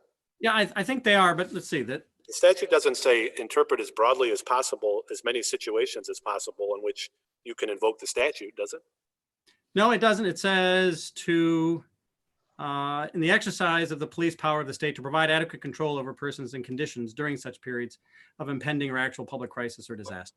Yeah, it invests the governor with sufficiently broad power. It speaks to the power she's given once the statute is properly invoked. I would submit that section has absolutely nothing to do with the scope of the application of the statute or the situation in which it's appropriate to invoke the statute. So I'm just wondering, so let me just ask you, what do you think public safety means? Is it a term of art? How should we think of that limitation? Is it broad enough to encompass public health? Or was the legislature getting at something entirely different when it wrote public safety into this statute? Because it's written a lot of statutes relating to public health, and a lot of them were in effect at that time. And probably the governors in office then would, and their directors of the public health department would take some umbrage at your assertion that they took no action to deal with those epidemics. They probably took lots of actions under the appropriate statutes and did a very nice, effective job. I wasn't trying to cast aspersions. Well, I think you have to look at the listing itself also provides guidance, right? It's great public crisis, disaster, rioting, catastrophe. I mean, once you look at those descriptions, I mean, this idea that it is just an anti-rioting statute, it's for police and it's for only public safety narrowly construed with respect to law enforcement. So plaintiff's counsel wants us to read into the statute a limitation, and you want us to read out of the statute a limitation. Is that fair? No, I don't think that's fair. I think if you're looking at the listing of things, catastrophe, when you talk about public safety with respect to a catastrophe or to a disaster, I don't think of people throwing rocks. I think of a hurricane, right? I think of a natural disaster. I think of events. And so what happens when let me ask you this. Safety is personal health. It's personal security. Let me ask you this. Do you think the legislature was smart enough in 1945 to know what an epidemic was, or a contagious or communicable disease, or a pestilence. All of the things that they had already by then regulated specifically by name throughout the statute books. Do you think they were familiar enough with those words to maybe use them here, if this is what they actually were thinking about at that time? Well, I'm just going to take them at their face value. In other words, to get into their minds is very hard. I have a lot of faith in people in 1945, no question about it. I'm not trying to look back in a cynical way at all about the people in the past. If I read this, I'm just going to giving it a fair reading. The idea I would go over to the public health code and try to figure out and carve out the public health code out of this, that's not a natural reading of it. I mean, it seems to me. Shouldn't we be, your client urges us that this is all part of a system, which would include, it should be read together, or at least, I mean, I guess maybe that's not the argument you're making, but the implied position is it should be read together with the public health statutes in effect at the time that are much more specific. Shouldn't we at least consider those when we're trying to figure out whether this very general, vast delegation of power has anything at all to do with public health, or should we just forget all about those statutes that are more specific on the subject matter and just agree with your client that this one overwhelms all of them, washes them all right off the books, just takes them all out in one fell swoop in a statute that doesn't even mention public health? That's how we should interpret it? I think that you should give this statute its plain understanding. And this idea of taking public health statutes, in fact, I tried to track them down, and I may have grabbed them from the Public Acts from 1945, but I didn't do this kind of careful analysis because there's no briefing that tracks this, right? I mean, this isn't an issue that's being pressed. You're asking questions that are really, in a way. I'm just looking at a phrase in a statute, in the key sentence of the statute that's at issue here. I'm not trying to insert issues into the case, and it seems that others throughout the life of this case have focused at least on the general question of what's in these other statutes, if not the particular meaning of public safety. If I give this statute its plain understanding, it's more than enough sufficient to include epidemics. And in fact, the legislature and the plaintiffs have not even made these arguments because it was so clear to them. In other words, this is a counterintuitive reading of it. It's almost like working backward. We don't like it. It's too broad. So consequently, we're going to try to narrow it. We operated consistent and we acted properly under the statute for the first 51 days. And the legislature didn't even contest that until its application. The idea that somehow. Let me ask you this. Are the governor's or the director's orders, your client is also the director of Health and Human Services, and he's apparently decided to go sort of quietly and issue a bunch of orders that are a redundancy, that try to claim all of the same power but under a different statute, which I realized last night because that hasn't been, I don't think, presented to us in this case. But I find that a very striking fact. Let's just leave it at that.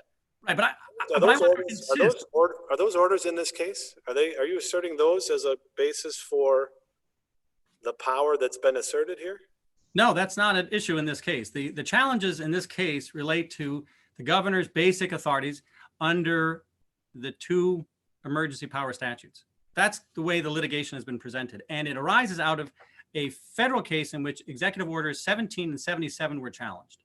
Can those orders be read as an acknowledgement that the governor's authority under these other statutes is questionable when she asserts the same powers now under a third statute? Or at least that the governor believes and the director believes that these statutes fully overlap with one another, thereby rendering the other surplusage? The question is because there has been a belt and suspenders approach by the director issuing additional orders that somehow it's an acknowledgement that this is surplusage. Well, the question is, does the act render other acts surplusage? It seems to me. And when I think there may be overlap. Power is claimed by both acts, it's almost conclusive proof of that, isn't it? I don't think there's any question that there may be duplications of other authority. But the point, though, is circling back.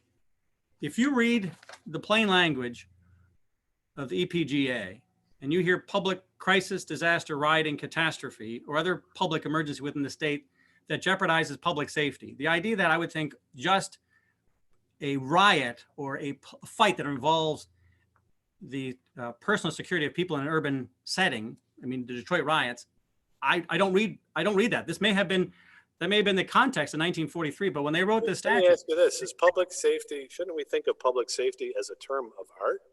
As one of the objects of the police power? This very statute invokes the police power. And so by 1945, I think public safety had a meaning in law and government at that time. Why you keep saying the plain language? Do you think it's a term of ordinary meaning, or should we look at it as a term of art? I was giving it its plain meaning, public safety, which refers to all aspects of the human condition, because this is a statute. It's broad in nature purposefully. It is purposely broad. You're basically reading the limitation out of the statute. You basically, your view is that you would render that phrase nugatory by saying it has no meaning. No, I do think it's not a limitation. I think if like, for example, if the concern was just financial loss, I think of it being the health and security, the welfare of individuals, and their. Well, someone might commit suicide. In the Depression, people committed suicide when they lost money. Is that a public safety problem? Not in my reading. I think that's too attenuated. All right. I mean, I think of when I hear disaster, or catastrophe, I think of natural disasters which will place people's lives in jeopardy in the same way that a pandemic does, in the same way that a foreign attack would, in the same way a human accident. If there had been some kind of really dangerous chemical that was spilled and it was all throughout the state, I think that would jeopardize public safety. Let me ask you one last question, because I've completely hogged all this time, and I apologize to everyone, my colleagues and everyone else who's watching. The plaintiffs have raised the constitutional doubt canon. So if we think that it's at least reasonable to interpret the statute as not encompassing public health, and we think the other reading of the statute, your reading, gives rise to grave constitutional questions for this enormous assertion of power by the governor, doesn't the plaintiff still win? If the conclusion of this court was there's two reasonable readings of the statute. I don't think there is. I think this is unambiguous that it includes public health, and that's included within, because otherwise I'm not sure what disaster and catastrophe mean, because I don't think rioting is a catastrophe. I don't think, although there's a catastrophe, call in the police, we need to lock some people up. It's not like that. It's not arrest. So is your answer to my question yes?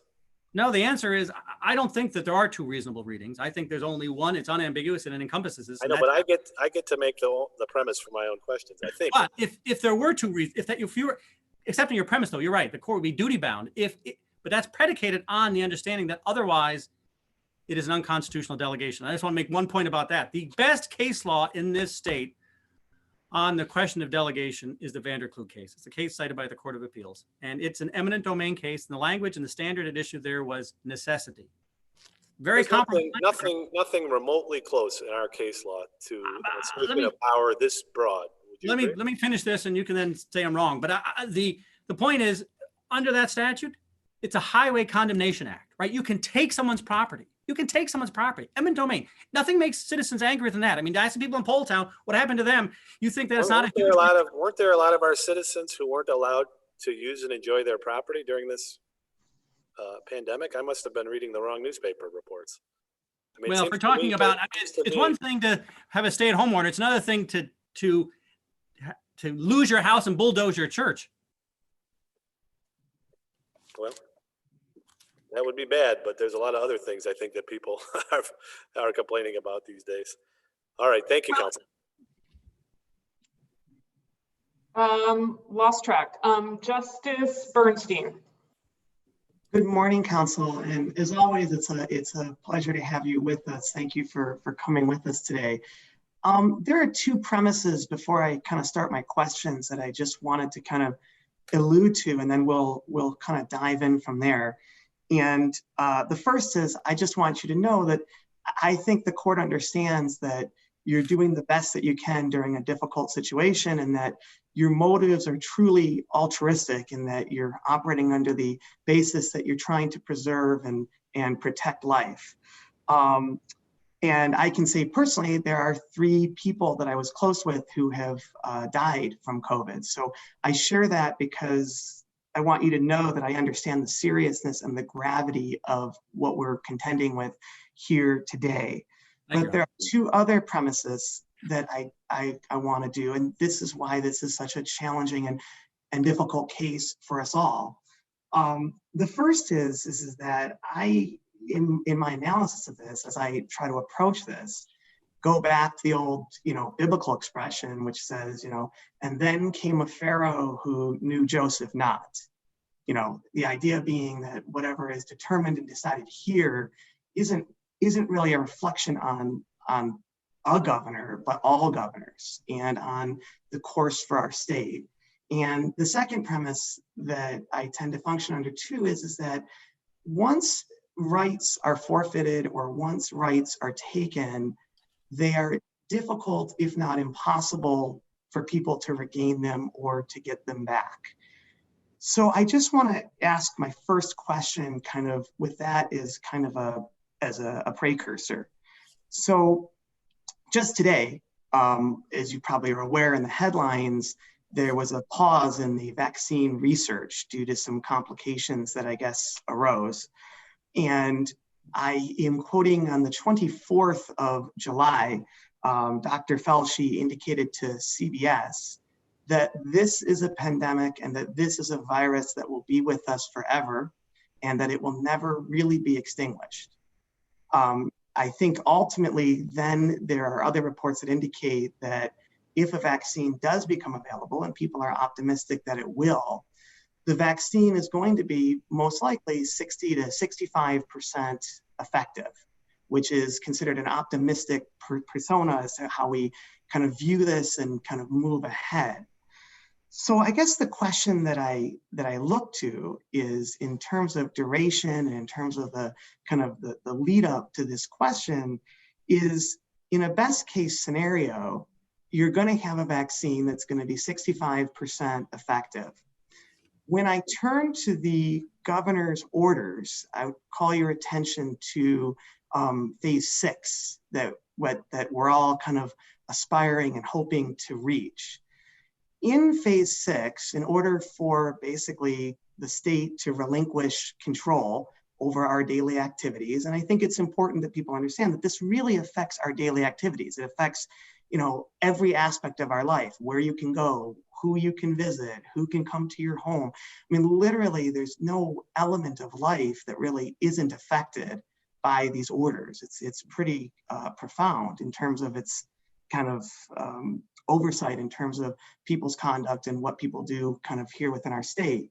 But if you refer to phase 6, it indicates that ultimately, in order to reach that phase, transmission of this virus must be 0.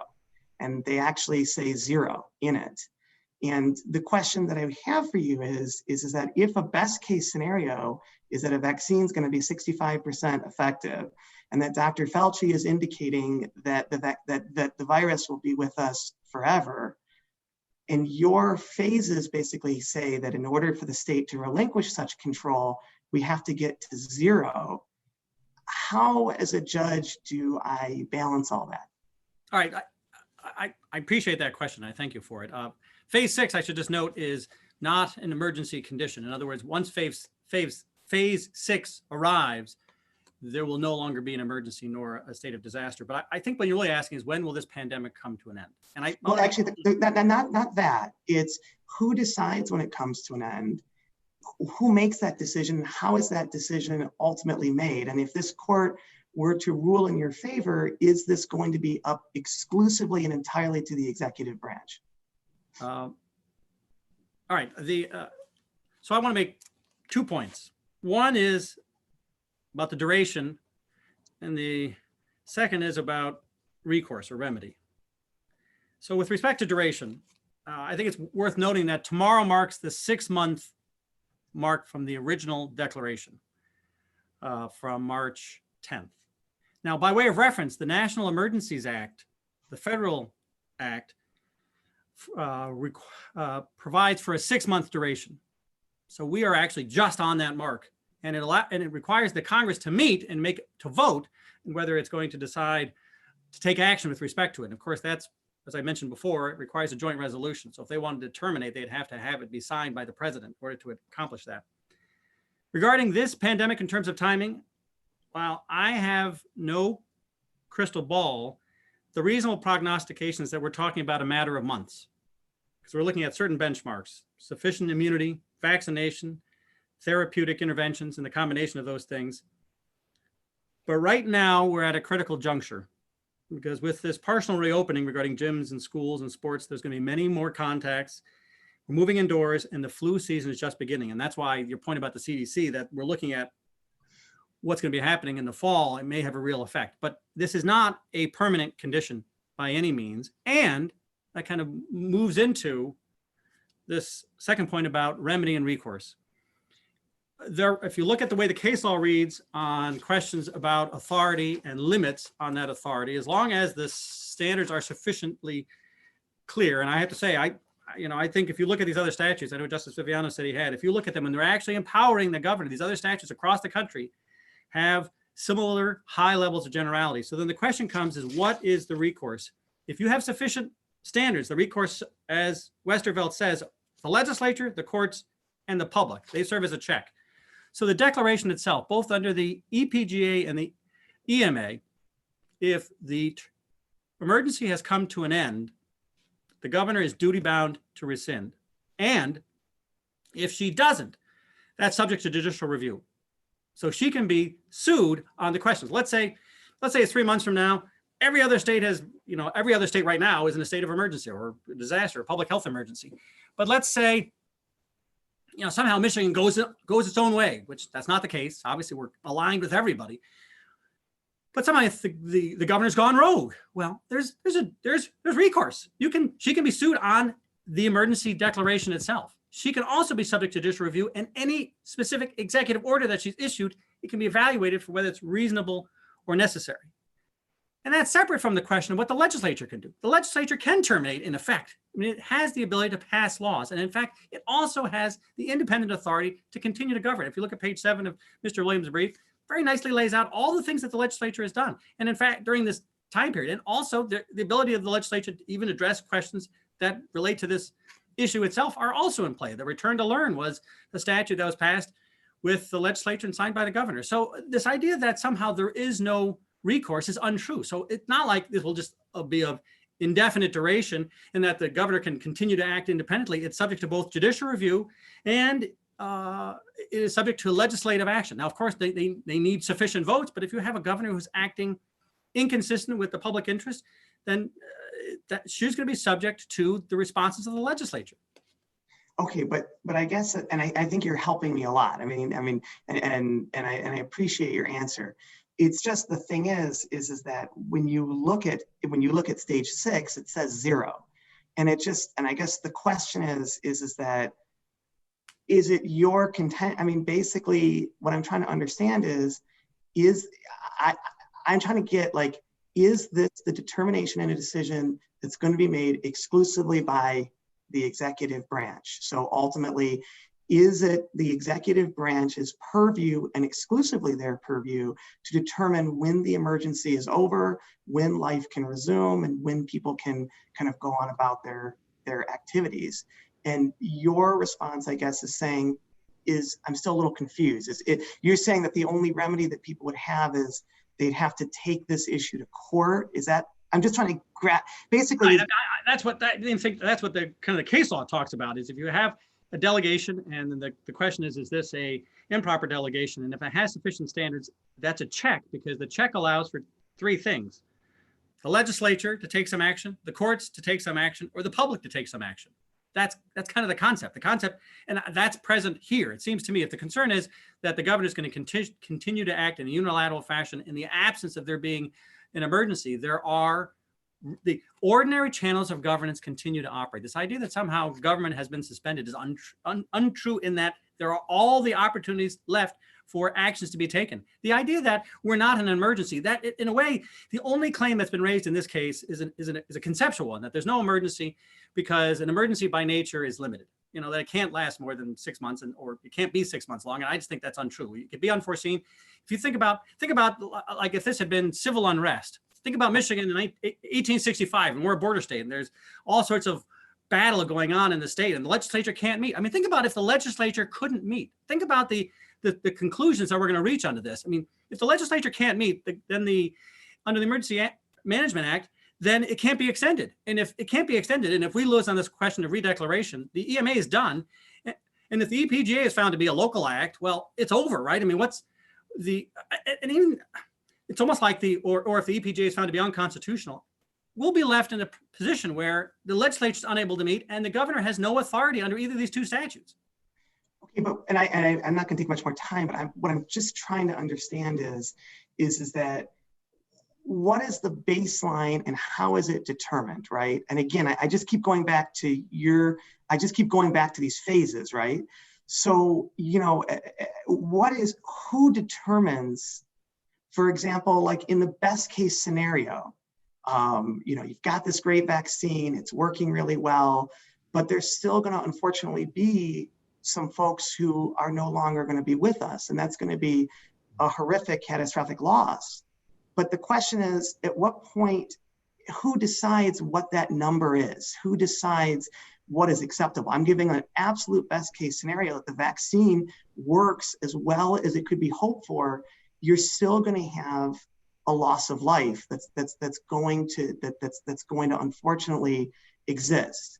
And what I'm trying to determine is, under the arguments that you're making, who would make that determination? Is it what's the baseline? What's the standard? Who decides, what is an acceptable or unacceptable level of casualty in the best case scenario that would ultimately allow for us to decide whether or not life can resume? The best answer I have for you on that is that this is the nature of the pandemic itself. And it kind of creates the parameters in a way, because it's the emergency. It's the roaring fire that's running across the state, is the analogy I'm using. And for the governor making these decisions, because the EPGA is clear that it entrusts this, like a handful of other states, 12 other states, and entrusts this to the governor for the express role. Now she's relying on medical experts. So she has these public health officials who are trying to make the decisions to ensure that we don't have the experiences that Texas and some of the South and West had, where there were, like my daughter's in Texas, and they had more deaths in July than they did in March. The threats to public health are real.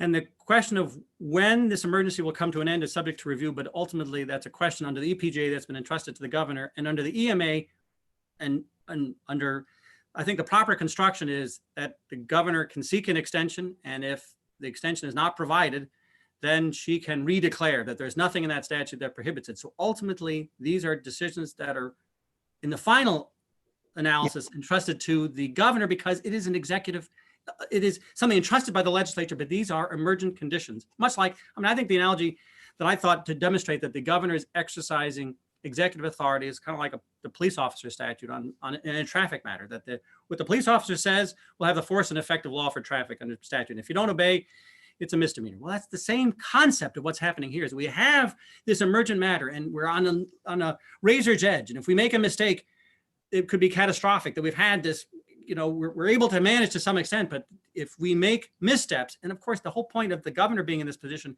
is because she needs to be able to act with alacrity and make decisions that can change from one day to the next. Legislature, it's a deliberative body. It's a great body. It's obviously, but counsel, I guess so. No, I think I'm getting my answer, and then I'm going to allow my colleagues to move on. But my goal in this is just to have a full and complete understanding of exactly kind of what the ramifications of our decision are going to be. But in the end, what I just want to make sure, and I just want to make sure you're confirming my understanding of what you're saying. In the end, in terms of the relinquishing of power as it pertains to allowing the citizens to basically move on about their lives without restriction, in the end, the determination will be made, because unfortunately we know there's still going to be, unfortunately, loss of life, and we know that there are still going to be people that we love that aren't going to, that are going to have a challenging time. But the question that we kind of have to get at is, it's your perspective, what in a best case scenario, again, great vaccine, great therapeutics. We have really turned a corner. We're not talking about today, we're talking about the future, but things are as good as you could ever hope they could be to face a pandemic. Your answer to me is that as it pertains to whether you have a certain, let's say, unfortunately, there's 5,000 people, 10,000 people, whatever the number is, and I'm not going to debate the science, I'm only focusing on just the legal components of this. But ultimately, the determination has to be made. Let's say, unfortunately, you're still going to lose a few thousand people, to this, no matter whatever we've done. But the determination as it pertains to, let's say it's 15,000 versus 10,000, or 10,000 versus 5,000, or 5,000 versus 1,000, or 1,000 versus 10, or 10 versus 0. Your argument is, if the court rules in your favor, that purview and that determination and that decision would be made exclusively by the executive branch. Am I correct in my understanding of your answer? The buck stops with her. It's subject to review. The legislature can override, and she has to be accountable to the people, but that she's the decision maker in the end, and she's held to account on that decision. Counsel, thank you so much. I have no further questions. Justice Clement. Just one real quick follow-up, Mr. Restuccia. So it seems like you agree with Mr. Williams that the legislature was available and willing, and in fact, has a long list of things that they have already done. So part of my confusion here is why is it okay for them to step in and do some things related to this emergency, but they have to be sidelined for other things? And you've identified, a possible spike this fall and concerns with high school sports and gyms reopening. Why can they not be part of that discussion if they're already doing things and they're already engaged in this? The legal answer is they can be involved in all of these discussions. There is nothing in law that excludes. The declaration just gives the governor the authority to issue orders. But the question comes, if the legislature thinks that there's a need for a different course, it can pass legislation. Now, the question is the support, because this is just like the congressional limitation. These termination laws, all of these states, the more than 30 that are listed, there's a question about the legislative veto problem, because if it's a termination law, that's not Michigan's, but if it's a true termination law, that's what happened with the federal law. In 1985 was found to be a legislative veto. The government conceded the point. And so they then turned, because it was just a concurrent resolution. It didn't have to go to the president. So like on the California versus Trump case from 2019, the president issued a declaration that there's an emergency regarding the southern border.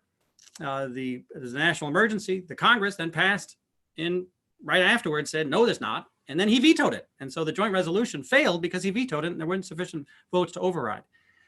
Ultimately, this dynamic between the governor and the legislature is a matter of the question of passing legislation. This is the typical dynamic that exists in Michigan. The initial authority to respond to emergencies, where there is an emergency, is entrusted to the governor. The question then comes is if the governor's calibrating this wrong in the view of the legislature, she can act consistent with the statute. In fact, Justice Markman's point is, I think some of the questions being asked, that isn't the governor acting consistent with the EPGA.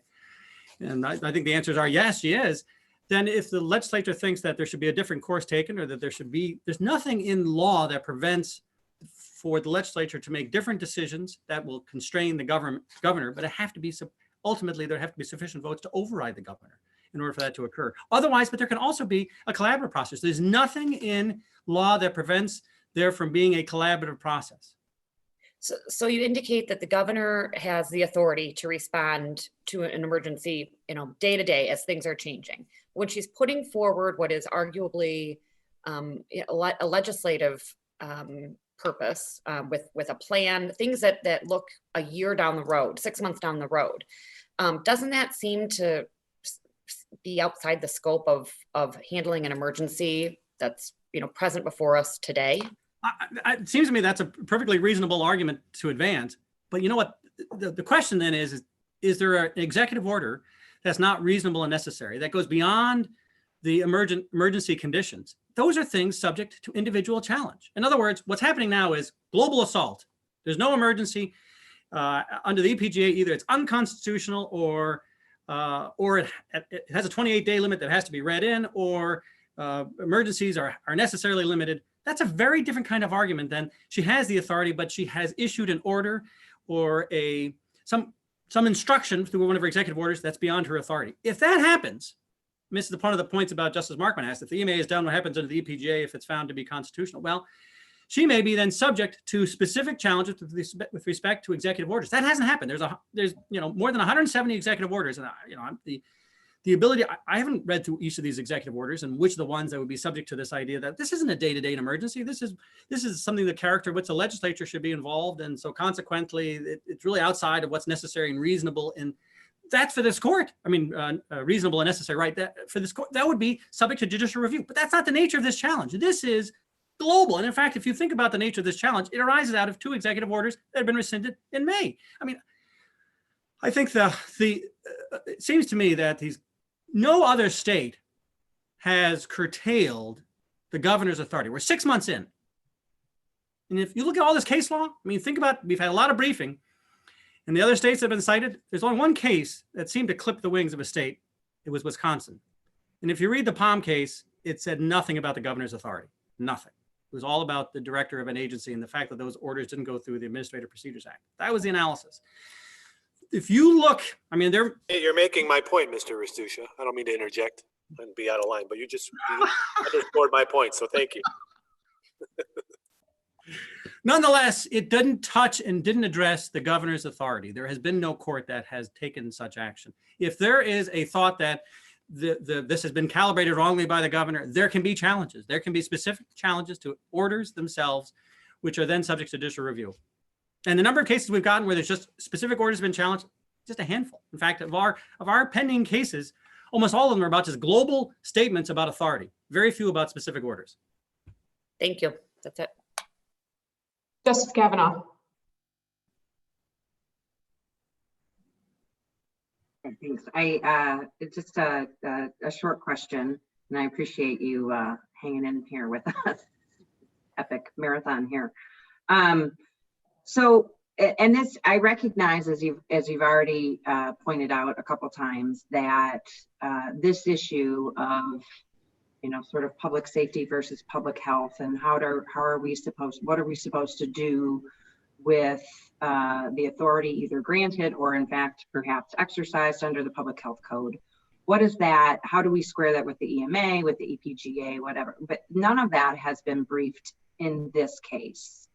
Arguably, it's been raised and could be briefed in the legislature's case. So perhaps the fact that it's not briefed here, or perhaps the fact that the public health code is going to affect these particular plaintiffs in this case, maybe those all go to the question of whether or not, this is in fact moot, or this is the best case to take that up. But assuming we were to get there, even if in sort of legal terms or terms of our public safety is different from public health, and that they occupy different lanes, and even assuming that the EPGA is properly construed to sort of be in the lane of public safety as opposed to public health, how would that, I guess maybe who determines whether this is an issue of public safety or public health? Because I could envision that factually some conditions or circumstances could be both, right? You could have a public health issue such as a pandemic that morphs into or progresses into a public safety issue, right? The entire police force is stricken with some disease, and therefore we now have a public safety issue as well. Assuming that that's correct, do you have an idea, recognizing that this hasn't been briefed or fully fleshed out, how and where does that get decided? It seems like my expectation would be that the governor would interpret the statute as she has, thinking that it does include health, which I think is the natural reading, as frankly the parties here have viewed that as the natural reading in a way. But then if that's wrong, I mean, there may be applications in which there may be some overlap. I mean, depending if these are separate lanes that don't cross, or if they do cross, these are things then will be subject again to judicial review, this very kind of circumstance, in which this court would then have an opportunity to further delineate the scope of public safety. I do want to just. In a particular order? Are you saying in a challenge to a particular order that this is not, she didn't have the authority because this circumstance in fact was an issue solely of public safety and not public health? I think that's exactly what I would expect to have happen, because Okay.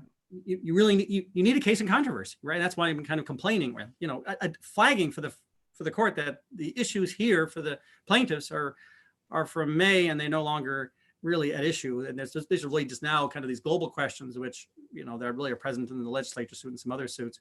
But I think it really would be incumbent upon there to be an executive order to kind of, because that what would happen is the answer for that executive order then would answer and provide the framework for the answers to all of the executive orders, right? I mean, it would provide the guidance and for example, for the emergency declaration itself, whether this emergency does implicate public safety, and maybe it does in a kind of if it's given this narrower construction, which I tell you, disaster, catastrophe, the idea that doesn't touch on my public health, I don't see it. But that being said, I think that would be the proper vehicle for addressing it. And I did want to make one last point, because I know I'm nearing the end, and I didn't want to finish without having said something about the redeclaration under the Emergency Management Act. I think there's a little more to be said about that, because if you read the statute, because there really are 3 points here, and if you will indulge me, Justice Kavanaugh, I want to provide just a quick explanation of why that's the case. And that is, if you read the statutory language,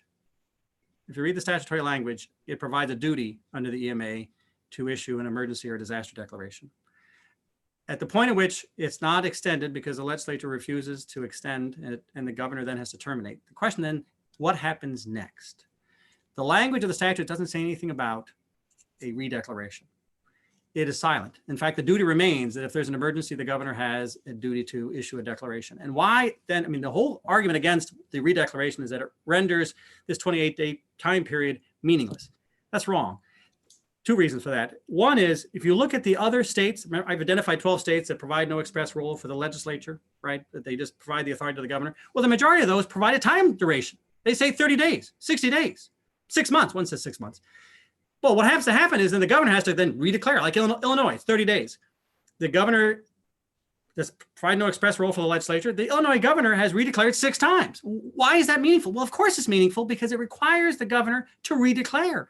And if it's not justified, the governor's not going to do it. And if the governor does do it, the governor's going to be subject to a challenge, right? They're going to be subject to a judicial review.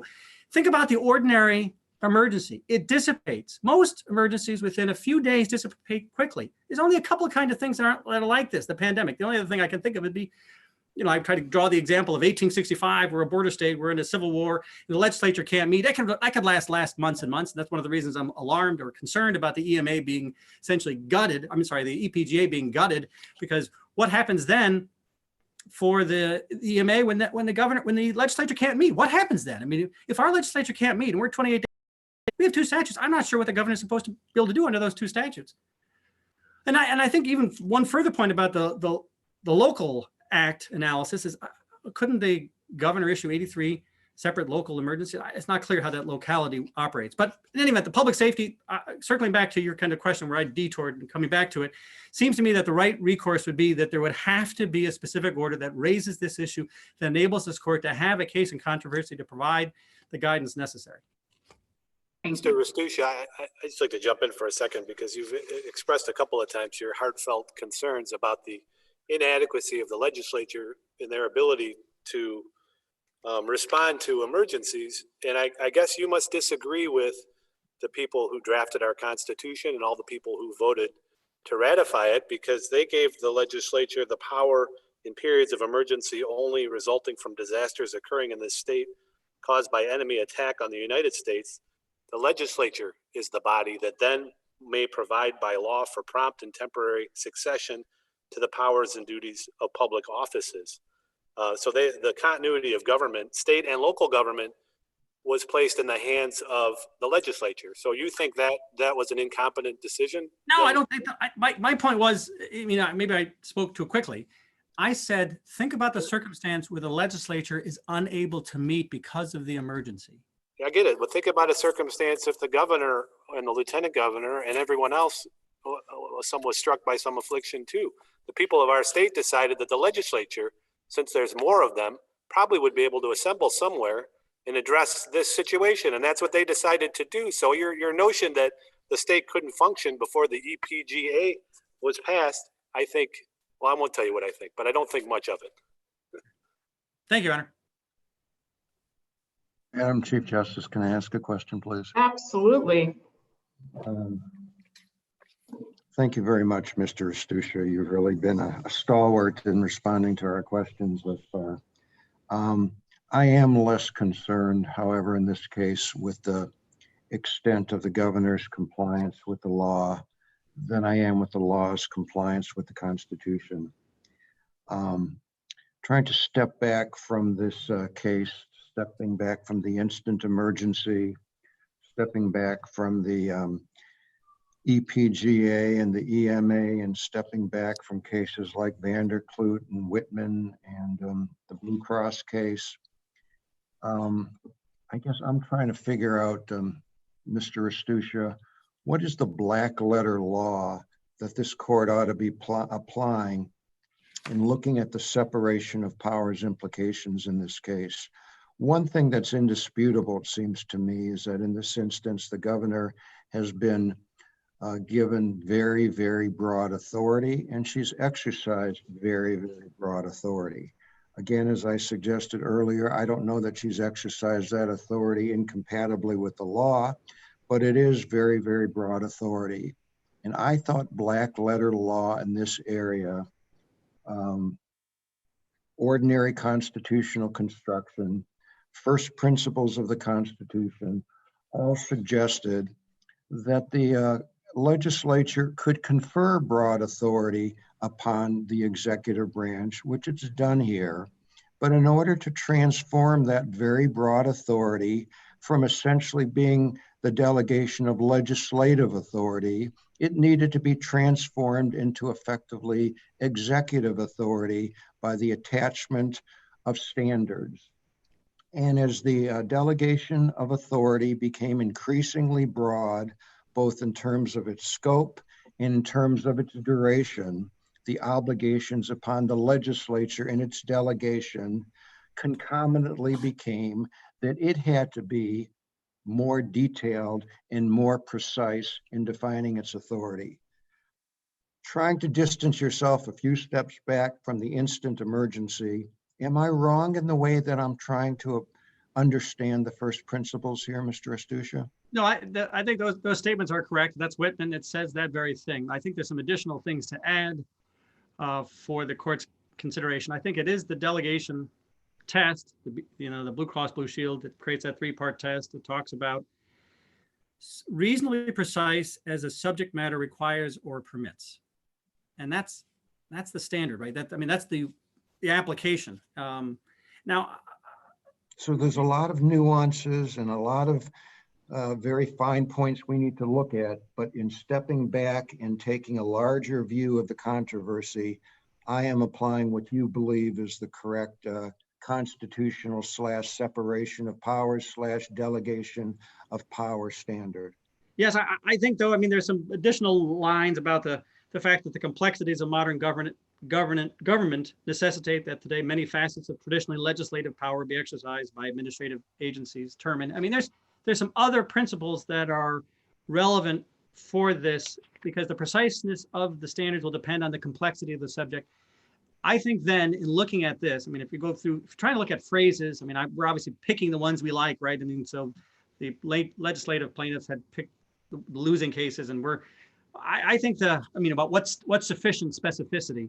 I'm looking at the Gundy case, which talked under federal case law, public interest was sufficient, just and reasonable were sufficient, requisite, protect the public health. But those are obviously in context of some grant of authority. And your point here is this is a very great grant of authority. And I understand that point. But I think the nature of, think about what additional particularity that we would want for an emergency power statute that governs natural disasters, human accidents, foreign attacks, civil unrest, pandemics. How much more? Because if you look at the EMA and look at the language of the EMA that actually confers the authority, it's section 3, right? It's section 3, and there's some additional powers in section 5, but section 3 says the governor may issue executive orders, proclamations, and directives having the force and effect of law to implement this act. I mean, it's a very, in fact, the section 5 then has additional powers. In fact, reasonable appears in there, necessary appears in there. If you look at the other states' laws, the public health ones, and there's 3 or 4 different models out there that are used. But if you actually look at the grant of power in these other states, they're the same level of generality, because the question is, if you have a disaster that arises, you can't know what all of the different ramifications are. Mr. Restuccia, my time is running out here. It's, and I think everybody's patience is probably running out with me Oh, I'm at this sorry. point too. My only point though is that in the process of stepping back from things, it is correct that the governor can be bequeathed with broad powers, or broad and general powers, or more narrow powers, but there is a concomitant obligation upon the legislature to be more precise in setting standards, the broader that delegation of authority. Yes, that's one of the principles. It's a sliding scale, essentially. Yes, but there's some accompanying principles that I'm There's going to nuances, but you are I right. grant you. Okay, thank you very much. Thank you very much, Mr. Restuccia. Ms. Sherman. Thank you, Your Honors. Again, Ann Sherman, Deputy Solicitor General, on behalf of Attorney General Dana Nessel.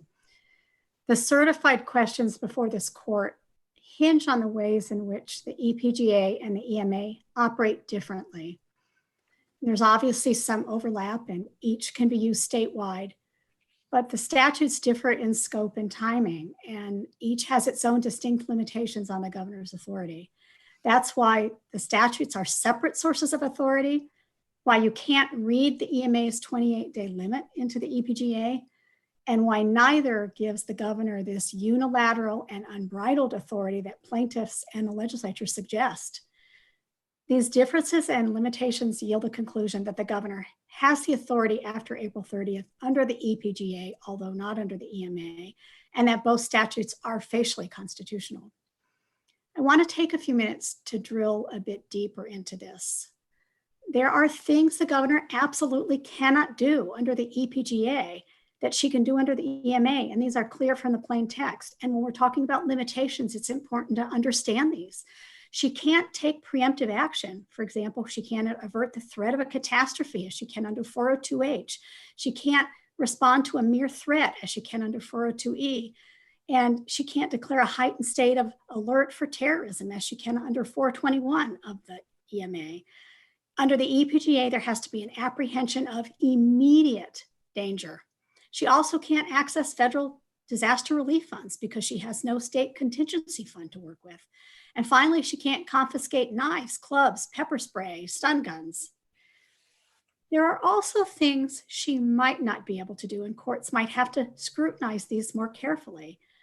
She might not be able to commandeer property, suspend regulatory statutes, extend broad immunity for healthcare workers, or extend tort immunity for disaster relief efforts, as she can under 411 of the EMA. It's not likely that she could make the judicial branch a state agency for purposes of emergency management coordination the way she can under 408 sub 2 of the EMA. And she probably can't levy criminal penalties for unwillful non-compliance with her executive orders. I think the detailed authority that is in the EMA, the more detailed authority, it shows that it makes sense why the legislature would have put a more strict temporal limitation on the governor's authority under that statute. It's certainly part of what saves the EMA and allows it to pass constitutional muster. That said, it would be contrary to the plain language of the EPGA for this court to conclude that that act does not have any temporal limitations, that the governor, for as long as she chooses, has free reign. The limit isn't phrased in terms of the number of days as it is in the EMA, and that's exactly why the text of the EPGA, short as it is, contains more words and phrases of limitation than does the text of the EMA. There has to be a great public crisis, disaster, or catastrophe. The public has to be imperiled. the public safety has to be imperiled, and I would read that. I think it should be read, and this court should read it broadly to include public health issues. The governor can take only actions that are reasonable and necessary, and the court understands those terms. The actions must protect life or property or bring the situation under control. The authority can't be exercised once adequate control is achieved. And I think that's a significant word of limitation, because it doesn't mean total, complete, it means acceptable.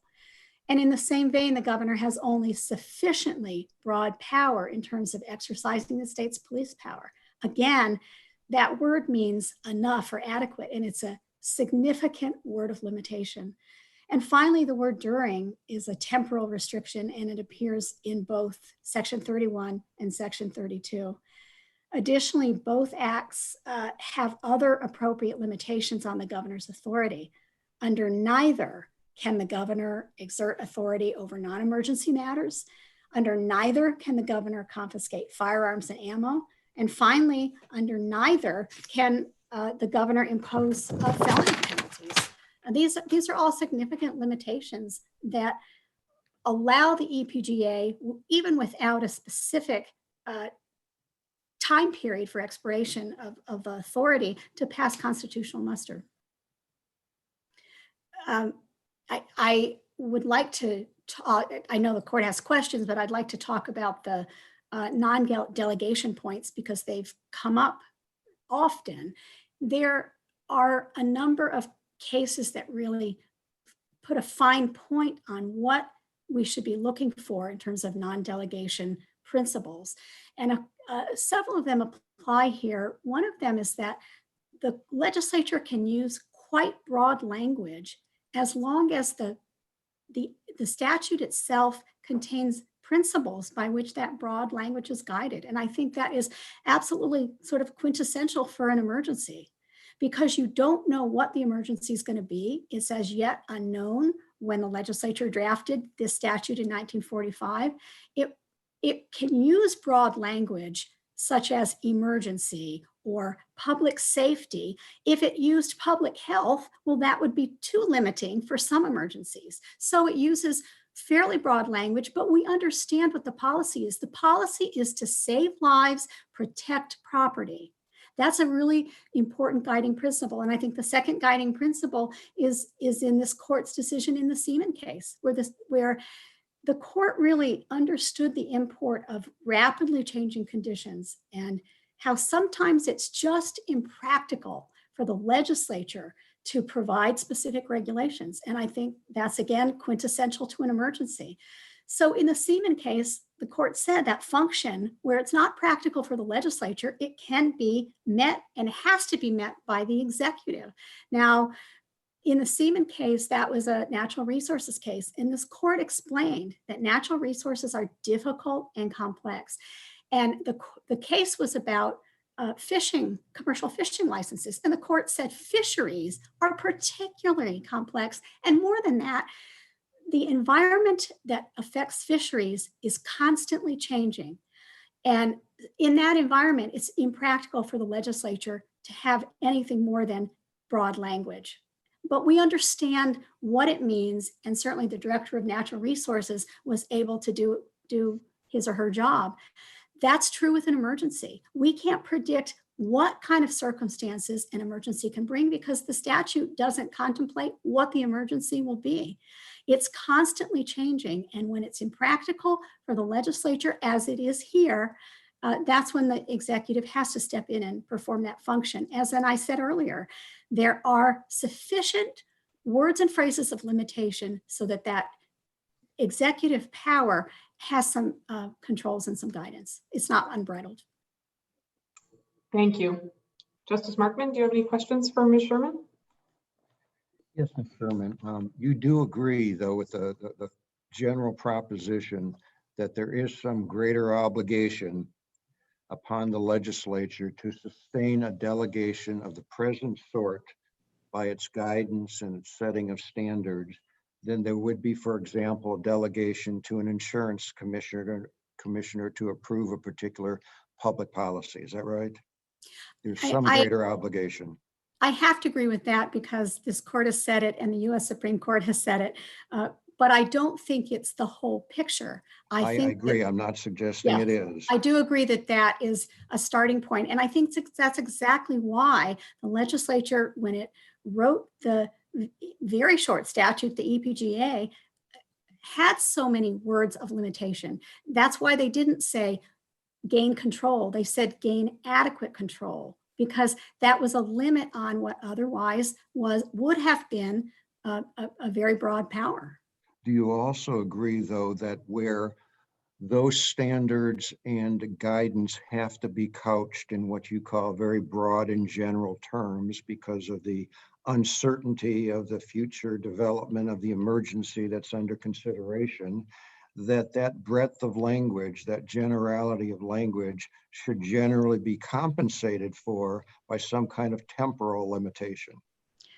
I don't necessarily agree, and I don't think this court has said that. I think this court said in GF Redmond that what tempered, and I'm quoting from the language of the case, quite broad language is the statute having an indication of the policy concerns. And again, if you look at the EPGA, the policy is very clear. We're talking about a public crisis, an emergency, where the public safety has to be imperiled and lives need to be saved and property needs to be protected. I think those are sufficient words of policy that provide sufficient limitation. So you believe that a delegation of the instant sort, which confers a great proportion of the police powers of this state upon the governor, are consistent with a delegation that is neither particularly precise, at least not going beyond the words reasonable and necessary, and also contains no clear temporal limitation? Yes, and I say that for two reasons. The first is going back to the more narrow authority that the governor has under the EPGA. It is not a mere, it doesn't render the EMA surplusage because it's different. I think other than the temporal limitation being very specific, it is much more narrow. There are things that the governor cannot do under the EPGA, and there are things that she probably can't do under the EPGA that would be subject to judicial review, and the court would have to scrutinize those. I think that that more narrow power under that statute is helpful, and I think the other thing that helps it is the words of limitation. You know, we've talked a lot about, you know, whether the post-pandemic phase is a problem. Well, you know, arguably, both the containment phase and the post-pandemic phase are not adequate control. They're like total control. They're perfect control. And those words of limitation, only adequate control and only sufficiently broad powers, I think are enough, and probably the only, as detailed a word of limitation as you could get, given the fact that the legislature couldn't know what the emergency was going to be. Maybe it's a snowstorm, maybe it's a terrorist attack, or maybe it's a pandemic that affects everyone in the entire state in the extraordinary way that COVID-19 has.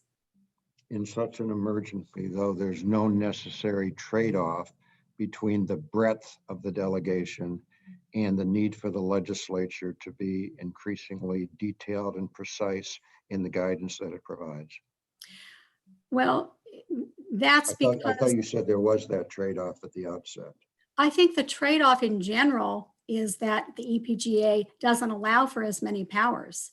And I think the trade-off in terms of an emergency being by its nature something that can't be predicted, we can't have, there are a lot of things that simply can't be spelled out, but the trade-off is the words adequate control and sufficiently broad powers. Those are words of limitation that mean something here when we're talking about limitations that keep the governor from having, you know, unbridled control over everything in government. It can't happen because of these words of limitation. And again, there are due process protections, and that's the second component of what this court described in Westerfeld. You know, the all the executive orders are subject to judicial review, as Mr. Restuccia mentioned. The legislature can amend, repeal. They can also pass a new COVID-19 law that, if it didn't have limiting language like 417D of the EMA, could potentially, have to interface with the EPGA. And that's an absolute possibility. And of course, the legislature has, as it has said in its amicus brief, has had an ongoing role in meaningful COVID litigation, COVID bills. It's passed over 240 bills during COVID, and it, by its own admission, said that many of those, much of that work was COVID related or based on the ripple effects of COVID. And finally, I think we haven't talked today about the political process, but that is part of the due process protection that is important under the Westerfeld case, because the people could recall the governor if they don't like what she's doing, and they don't have to reelect her. And those are important controls on the governor's authority. Thank you, Ms. Sherman. Appreciate it. Thank you. Thank you, Your Honor. Justice Zara. I just comment those political remedies that you just mentioned are quite a ways off in light of what many consider to be infringements on personal liberty. So I don't view them as adequate responses to the extent that these orders are inappropriate. But you're the first attorney I've heard from today who actually takes the view that the EPGA is a more narrow statute than the EMA. And yet it's quite clear that governor seems to be, it's quite clear the governor is acting under the notion that both acts give authority by this continual 28-day renewal. If we agree with you that the Court of Claims was correct, and that after when the legislature refused to acquiesce to further extensions, the governor cannot continue to proceed under the EMA, what changes would be necessary to her executive orders, and how do we determine what needs to be done? Do we make this declaration that not so under the EMA, the EPGA is more narrow, and send it to the federal court for it to decide and perhaps provide guidance to lower courts in our state, or is it something we answer? How do we handle that? Well, I wouldn't, if the point of this court answering these questions is to give guidance to the federal court, and certainly Justice Markman has written several times in opinions that it's a matter of state sovereignty that we protect our interpretation of our state laws. If that's the goal here, then I wouldn't send those important questions off to the federal court. I would try to answer them. What I'm suggesting, and what I suggested in my opening, is that the plain language governs many of the limitations here. Even by the plain language, there are more limitations in the EPGA than in the EMA. The breadth of the EMA is staggering, and that's exactly why there's a 28-day limit. I mean, you don't have now the kind of back and forth with the federal government for access of federal funds. You don't have the ability to act preemptively. And that was a huge reason why the EMA was passed, so that we could avert disasters before they were to happen. Typically that might arise in something like a natural disaster, rising waters. But I also think, as I said earlier, there are certain things that can be done under the EMA that are more questionable under the EPGA. We haven't briefed those specifically. I think those would arise, this court could decide them, but I think they would more naturally arise in particular challenges. They involve, again, the suspension of regulatory statutes, and then the immunity issues, commandeering property. Those are things, the reason I say that they require more scrutiny is because they are quintessentially legislative functions. And I think the 28-day limit in the EMA really helps those quintessentially legislative functions. I do appreciate what the legislature can do. I also appreciate the fact that the rules that govern the legislature allow that body to deliberate and compromise and come to really reasoned decisions. But they're not well suited for an emergency. And I say that because they themselves have conceded in their amicus brief that they're slow. This court said in City of Gaylord versus Beckett that the process of making a law is time consuming. But hang on, I just don't think you're answering my question. What you're telling me is that the EPGA is more narrow, and you're making that argument to suggest to us that it's not so lacking in substantive standards or procedural safeguards such as to be unconstitutional. But my point is that the governor issued all of these executive orders under the EMA and the EPGA, and she continues to function as if the EMA gives authority, this much greater authority than is available under this more narrow statute. So if we conclude, as you, I think, have admitted, that the EMA does not provide the governor the ability to continue, it's strictly the EPGA, who is it that's going to decide how many of these orders have exceeded the bounds of the more narrow EPGA and really fell under the EMA? Or as Mr. Restuccia suggests, do we continue to let these, what people would describe as infringements on liberty, to continue until other lawsuits are filed? Well, it is the court and it is the judicial review process that would decide those. And I think there are other layers on that. The court can decide not only about these particular subject areas like immunity or suspension of statutes, but the court will also decide in a particular area, has adequate control been achieved? Because once it's been achieved, the governor has no power under that act. Is it sufficiently, her power has been sufficiently exercised, not totally exercised. She doesn't have that complete control. Those are the reasons why I say it's more narrow. And I don't see any other way to do that except for this court now, if it answers these questions, it could answer certain areas such as immunity, commandeering property, suspension of statutes, or it can choose to wait and have those areas challenged in lower courts, and it will eventually come up to this court. That is the process.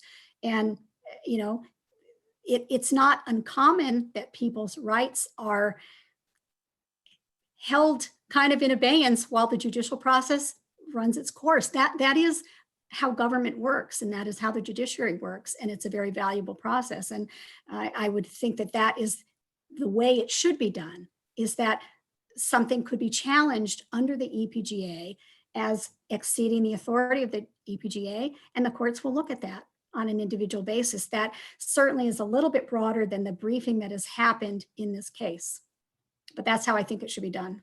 Thank you. Justice Viviano? Thank you. Ms. Sherman, you mentioned a minute ago, I think you said commandeering property was a quintessentially legislative function, or at least something you said was. Mm-hmm.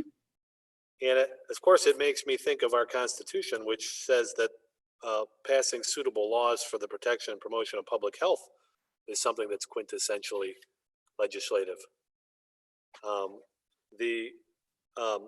just have two quick questions for you, but before I do that, I did want to make one clarification. I think I misspoke when I was talking to Mr. Restuccia, and I said the EPGA initially did not include riots, and actually that was the later statute, the 1976 law, the EMA. When it was initially passed, it didn't include riots, which makes the limiting section a little more coherent at that time. Then later on, it was amended to include riots, and so now the two statutes, of course, have some overlap. You've, as Justice Zara sort of zeroed in on, you've described the EPGA, the 1945 Act, as having many words and phrases of limitation and not providing unbridled authority. But, you know, from a non-delegation standpoint, isn't it problematic that when it talks about the orders that the governor can issue, it gives a non-exclusive list? It says including but not limited to. And so doesn't that open up all of these avenues that the governor has claimed power to regulate in every various area? I mean, the EPGA, I think we all would acknowledge, all the examples are anti-rioting, civil unrest examples, because that's, at the time at least, what people thought that statute was about. But now she's used that, she's driven sort of a Mack truck through that non-exhaustive list to include any sorts of regulation of private activity of our 10 million citizens that one could imagine. Only the governor's imagination seems to be the limit. So I guess I take issue with you describing that as a limitation. Am I wrong? I guess I take issue with the characterization that, you know, she's driven a Mack truck through it with no other limitations. I think I agree with you that because what are the limitations? Well, I agree with you that because the list is preceded by the phrase is including but not limited to, it is not limited to the types of things that follow in the list. But I disagree that there's no guidance on that. That list is cabined by all the other words of limitation that I've described earlier. It has to be a great public crisis. The public safety has to be imperiled. She has no control once she has no authority once adequate control is reached.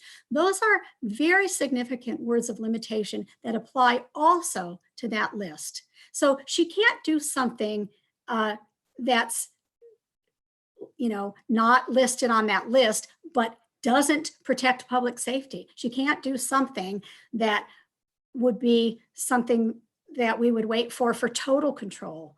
Again, those are words of limitation that apply to the very situation you're describing. I would also say two comments based on things that you have mentioned. One is that you mentioned Article 4, Section 51, and that does say that the legislature shall pass suitable laws for protection and promotion of the public health. But it also says in a more general way that public health is of primary public concern. It doesn't give the legislature the only piece of public health. It says the legislature shall pass laws. The legislature has deemed it necessary in two separate statutes to delegate a piece of that with what I believe are adequate limitations to pass muster under the non-delegation doctrine. And the other point I want to make to some of your early questions to the advocates is you mentioned public health code, and there are two sections of the public health code. One that deal with an epidemic in particular. One is MCL. I had all those questions lined up for you, by the way, but then you let Mr. Restuccia go first. Yeah, well, maybe that was wise of me. I don't know. We'll see. There are two sections, MCL 333.2453 sub 1.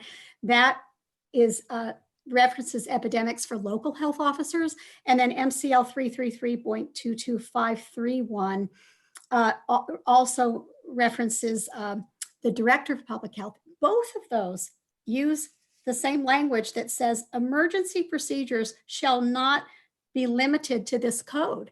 The legislature, when it wrote the public health code, absolutely understood that there could be emergencies where the public health code wasn't going to cover. That could have been a simple reference. The statute you're citing was passed, I think, in 1978. That could have been just a simple reference to the 1976 Act, which explicitly references epidemics, could it not? It could have been, or it could have been, I think you can read it more broadly. Emergency procedures shall not be limited to this code. I think the legislature knew when they passed the public health code and when they passed the EPGA that emergencies are of a nature that they require somebody to be able to respond nimbly and flexibly, and that's something the governor can do. Our founders were aware of when they formed our country, and they gave the executive, you know, we have an energetic executive branch. I get that. That's not a new discovery in governance. But I guess my last question is, and if you have anything, other comments on what I was going to ask you, sort of the general question I used to ask my jurors. Do you have any responses to any of the questions that were asked before? But when I was a trial judge, but in terms of the limitations in the EPGA, you mentioned public safety, but you said you think it's broad enough to include public health. Is that how you think we should interpret public safety, that it encompasses public health? Yes, I don't see how it could have been more narrow if public health was. Let me jump in. The police power is often spoken of in terms of things like the public health safety and welfare. They're sort of separated, usually by commas. And even in lots of statutes, that happens where the legislature either specifies public safety or public health, or maybe even public welfare, 1 or 2 or 3. And even in the Constitution, we were talking about the Constitution, Article 7, Section 23, which talks about local governance, says any city or village may acquire, own, establish, and maintain within or without its corporate limits parks, boulevards, cemeteries, hospitals, and all works which involve the public health or safety. So is it your view that the legislature or the drafters of the Constitution, that's just a redundancy? They should have just said public safety, because those two terms mean the same thing, or at least that public safety is so broad that it includes public health? When you look at the context of an emergency, language is so important. When you look at how we're parsing out language right now and saying, well, if it doesn't mention this, it might not, it's not in that list, it might not be included. I believe the statute was drafted at a time of, I guess it was still at war with Japan, but you're saying the words have different meaning depending on the factual circumstances that unfold in the future? That's sort of a new mode of interpretation, right? I think the legislature used a general word that we all understand, public safety. It's when the safety of the public might be imperiled. That could be because of a health risk. That could be because of a tornado. That could be because of a riot. And an emergency runs the gamut. And I think the use of that term is the legislature's recognition that it didn't know what kind of emergency the executive would be facing. So my last question to you then is, isn't your interpretation of that phrase so broad that it's really no limitation at all? Well, again, I would argue that phrase is cabined by all the other words of limitation. It's not just any time the public safety is imperiled. It's only during an emergency and only until adequate control is achieved. A few minutes ago, you were telling us that this was a separate limitation. It sounds like now you're acknowledging that it's not. I've never said it was a separate limitation. I listed it as one of the limitations in language. And I think it is a limitation in the sense that the governor can't do something unless the public safety is imperiled. She also can't do something if the public safety is imperiled by something that's not an emergency or a great public disaster. She can't do something if the public is imperiled but adequate control has been achieved. I think this court has said over and over, we read the statutes as a whole. And when I read the EPGA as a whole, the phrase when public safety is imperiled is one of the many phrases of limitation in the EPGA. And it's one of the phrases together with its companion limitation words and phrases that saves this act from being an unconstitutional delegation. All right, thank you, counsel. Thank you. Justice Bernstein. Good morning, Ms. Sherman. And as always, it's always a pleasure to have you with us. And I always look forward to seeing you in our court. I just want to kind of zone in on a little bit of something that you had just said that I think is very much of concern to me, and I want you to help me flesh it out. You had indicated that in many situations, our rights have to be put into abeyance. And I just want to kind of delve into that just a little bit with you as it pertains to that. I think some of the concern rests, and we'll work through that, and I don't have many questions for you, but I think you can kind of help me with this. In a lot of these circumstances, there seems to be some there seems to be subjectivity, and sometimes you have inconsistency. And I always think that for people to have to follow a law, it's critical that the law has to be clear, easy to understand, and it just has to seem fair for all people in order for the law to have certain validity. And I guess if you could just address some of the concerns that I have where, taking you back to mid-March and April, you had orders that basically appeared on their face to be a little inconsistent. You had circumstances where people were able to buy lotto tickets, but they weren't allowed to buy gardening supplies. You had circumstances where, and we can even look at what's going on today, you have circumstances where you were allowed to, I mean, people were allowed to go to strip clubs, but gyms were off limits. You had circumstances where ultimately you had landscapers would probably argue that their job primarily keeps them outside and does social distancing. And I think what sometimes happens is when you have certain like inconsistencies that sometimes develop, people tend to kind of look askance at the law. And in this situation, you know, there's a lot of things that make sense. I carry a mask, I wear it with me. If I'm engaging in conversation or in a building, you know, there's certain things that are straightforward and easy to understand. But the, you know, masks, like I say, in a building, you know, that's pretty easy to follow. Engaging a conversation with someone, you can put on your mask, not an issue. But when it gets a little bit more complicated and when it starts to become a little kind of subjective in terms of these situations, you know, like again, like people can't go to the bowling alley, but they can go to the hair salon. It starts to become challenging for the public, and the public starts to think, well, wait a minute, I don't really understand this. I don't really appreciate this because it doesn't make sense to me. Help me to address that concern. How are these decisions made? What is the process by which these decisions made?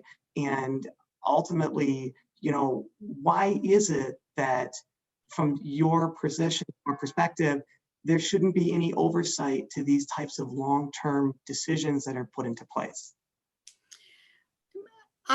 I'll make 3 points. I think the first point is I can appreciate that there are a lot of executive orders and they're sometimes a little hard to keep track of. They're hard for me to keep track of sometimes. But it's interesting that our legislature contemplated that because emergencies,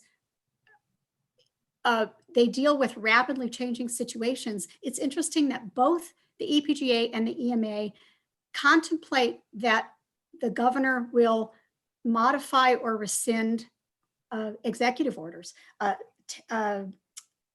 31 sub 2 and 403 sub 2 in the EMA both talk about modifying or rescinding executive orders. So I think there's a recognition by the legislature when it passed these acts that emergencies are going to require constantly changing circumstances and therefore constantly changing, tweaking executive orders to be responsive.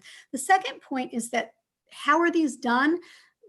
The governor isn't just sitting somewhere and making decisions willy-nilly. She's making them based on real-time data. She oversees state agencies that employ doctors, scientists, epidemiologists, healthcare professionals. Those agencies have labs, they have testing equipment. She's getting updated on a regular basis. She's talking to Dr. Caldoun, the chief medical executive, on a regular basis.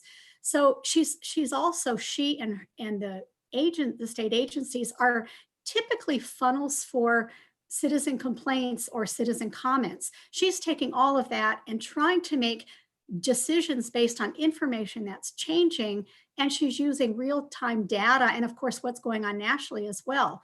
The last point is about whether this is unfair to people that might not understand a particular executive order. And I agree, I have the same concerns that you have, Justice, and that's exactly why in my opening, I listed some things that she might not be able to do under the EPGA, or that any governor might not be able to do. And I think one of them might be prosecute somebody for a misdemeanor for non-willful non-compliance. It's interesting that the EMA doesn't allow under section 405 a prosecution for anything that's not willful, any sort of a misdemeanor prosecution for anything that's not willful. And I think I'm not suggesting. Let me ask you a quick, this is really excellent because you're helping me a lot. But let me, I just have to hone in on that a little bit. And that's the great thing about personal experience is that it allows you to kind of use your experiences to kind of, formulate kind of an understanding or question. So you talked about willful behavior. So let's just take one of the executive orders, and it deals with wearing masks outside. And again, as I said, when I'm out for a walk or a run or whatever, if I run into somebody, I'm going to put on a mask and talk to them, wearing my mask. But let me just give you an example. There's a lot of people, including myself, who live in apartment buildings. And my apartment building is a wonderful building, but it's energy efficient. So the windows don't really open. So a lot of people who live in high rises or in those environments, and they have energy efficient windows, the windows aren't able to open.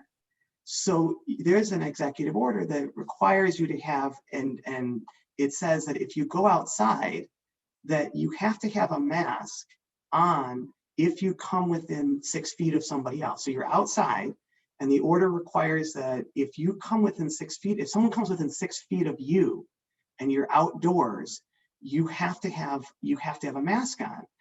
And the issue here is, in order like this, if you're living in an energy efficient building and you simply want to get oxygen, you just want to get some air because you can't open the window. So you go downstairs and you're living in an urban area like I do, it would almost be impossible to kind of follow that order, because ultimately that's an order where and again, I don't have any issue with masks, none whatsoever, but it's an order that's challenging to follow, because if you live in the kind of building I do, and you simply just want to get some oxygen and you go downstairs and you stand outside of your building just to get oxygen, and you're living in an urban environment, there's going to be people that are going to be, whether you know it or not, there's people that are within 6 feet. Mm-hmm. So I guess my question is, and there's a misdemeanor conviction component to it. It's not a civil infraction.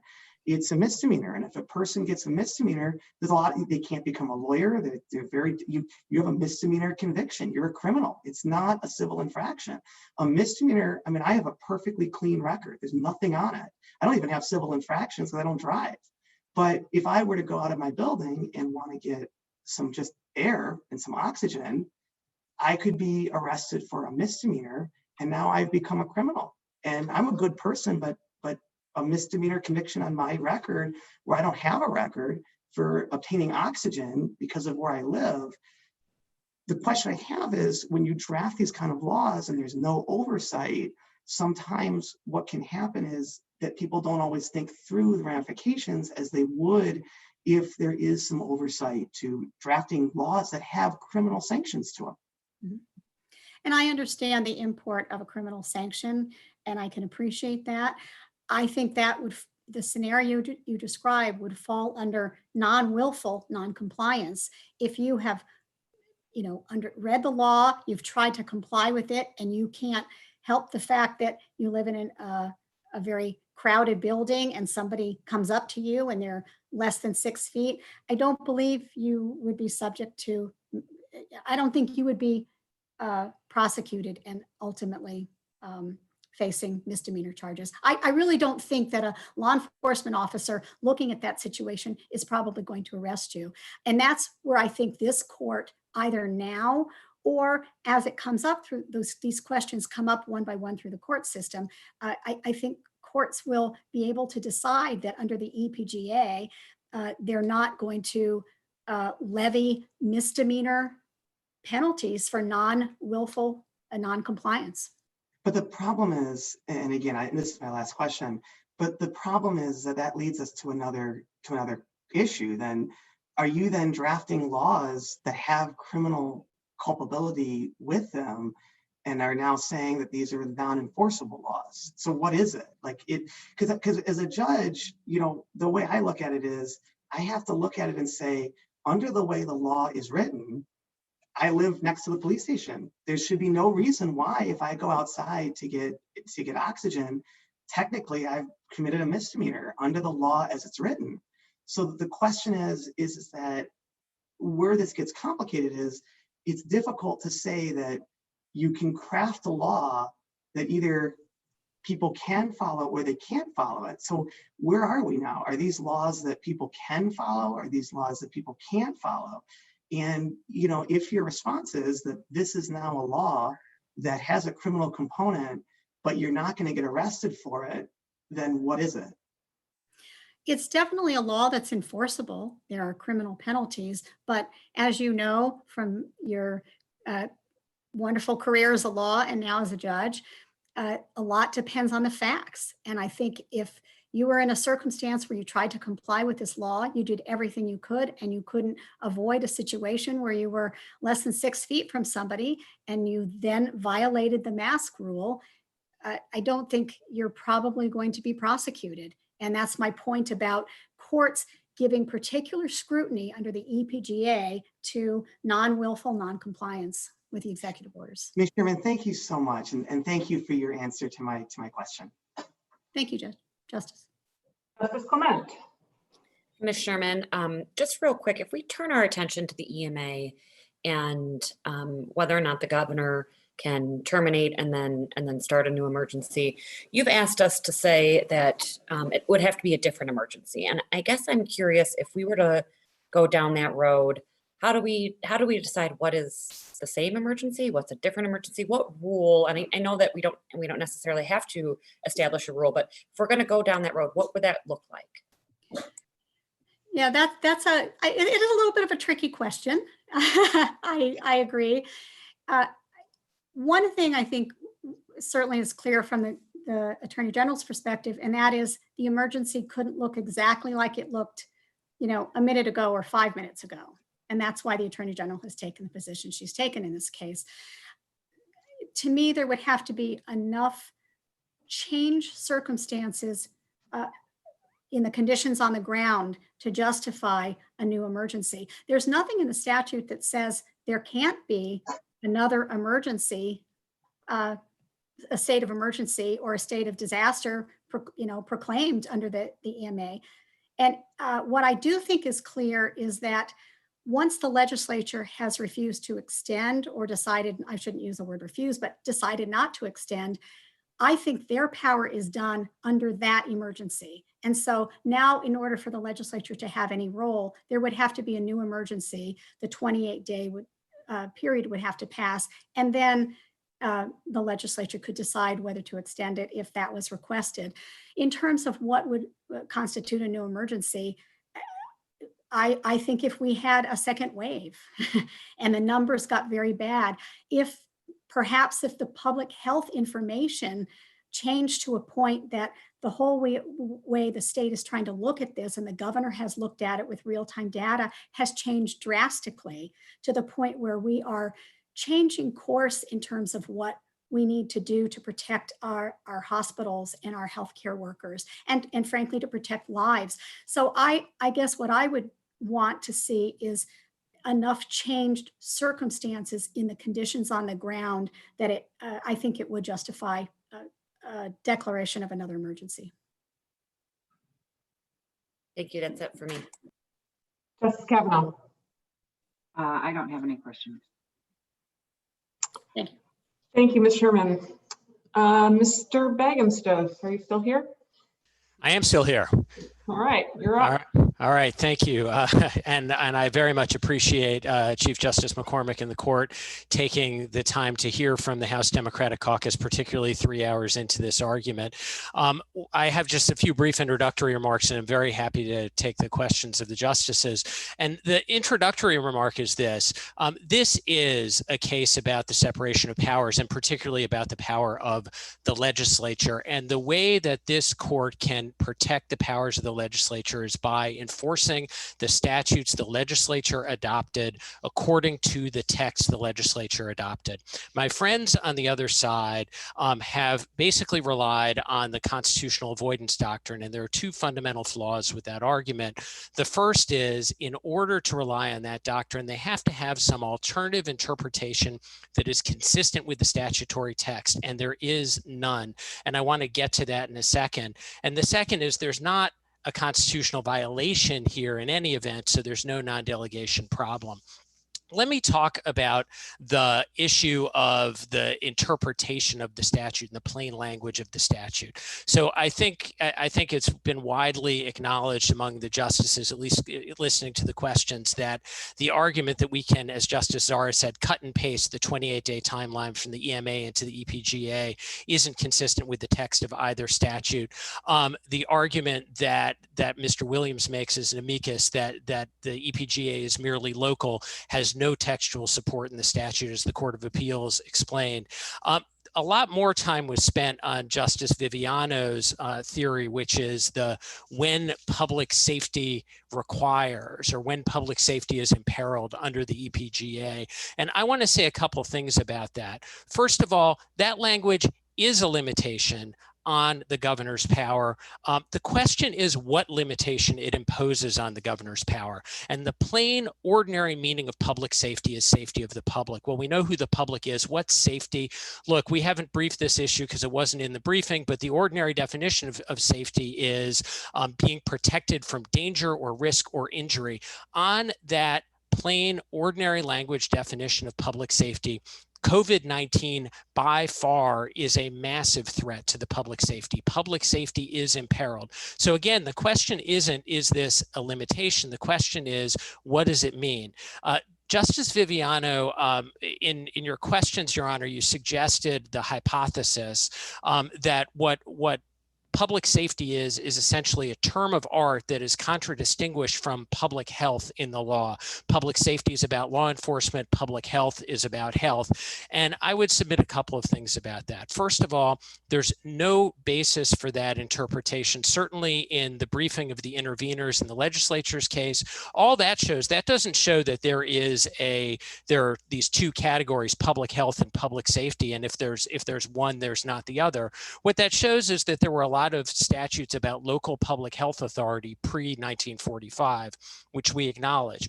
More important than that, though, I would suggest, if you go to the origin point of American public health law, which is Jacobson versus Massachusetts, right? Which is a case, it's not about law enforcement, it's not about a risk of violence, it's a case about smallpox and vaccination for smallpox. Justice Harlan's opinion for the court, I think it's 1905, consistently treats public health and safety as just a phrase that goes together, public health and safety, and says this vaccination effort to respond to the smallpox pandemic was a public health and safety measure. I mean, I say it like that. I'm thinking of, Lord of the Flies, Sam and Eric. These two words that just go together all the time. And I would submit that when the Constitution of 1963, when the Constitution of 1908, when they use language about the police power, public health, safety, and welfare, public health, safety, and morals, that's just language about the police power in general. And it's not trying to suggest that there's public health over here, there's public safety over here, and that these are completely separate categories.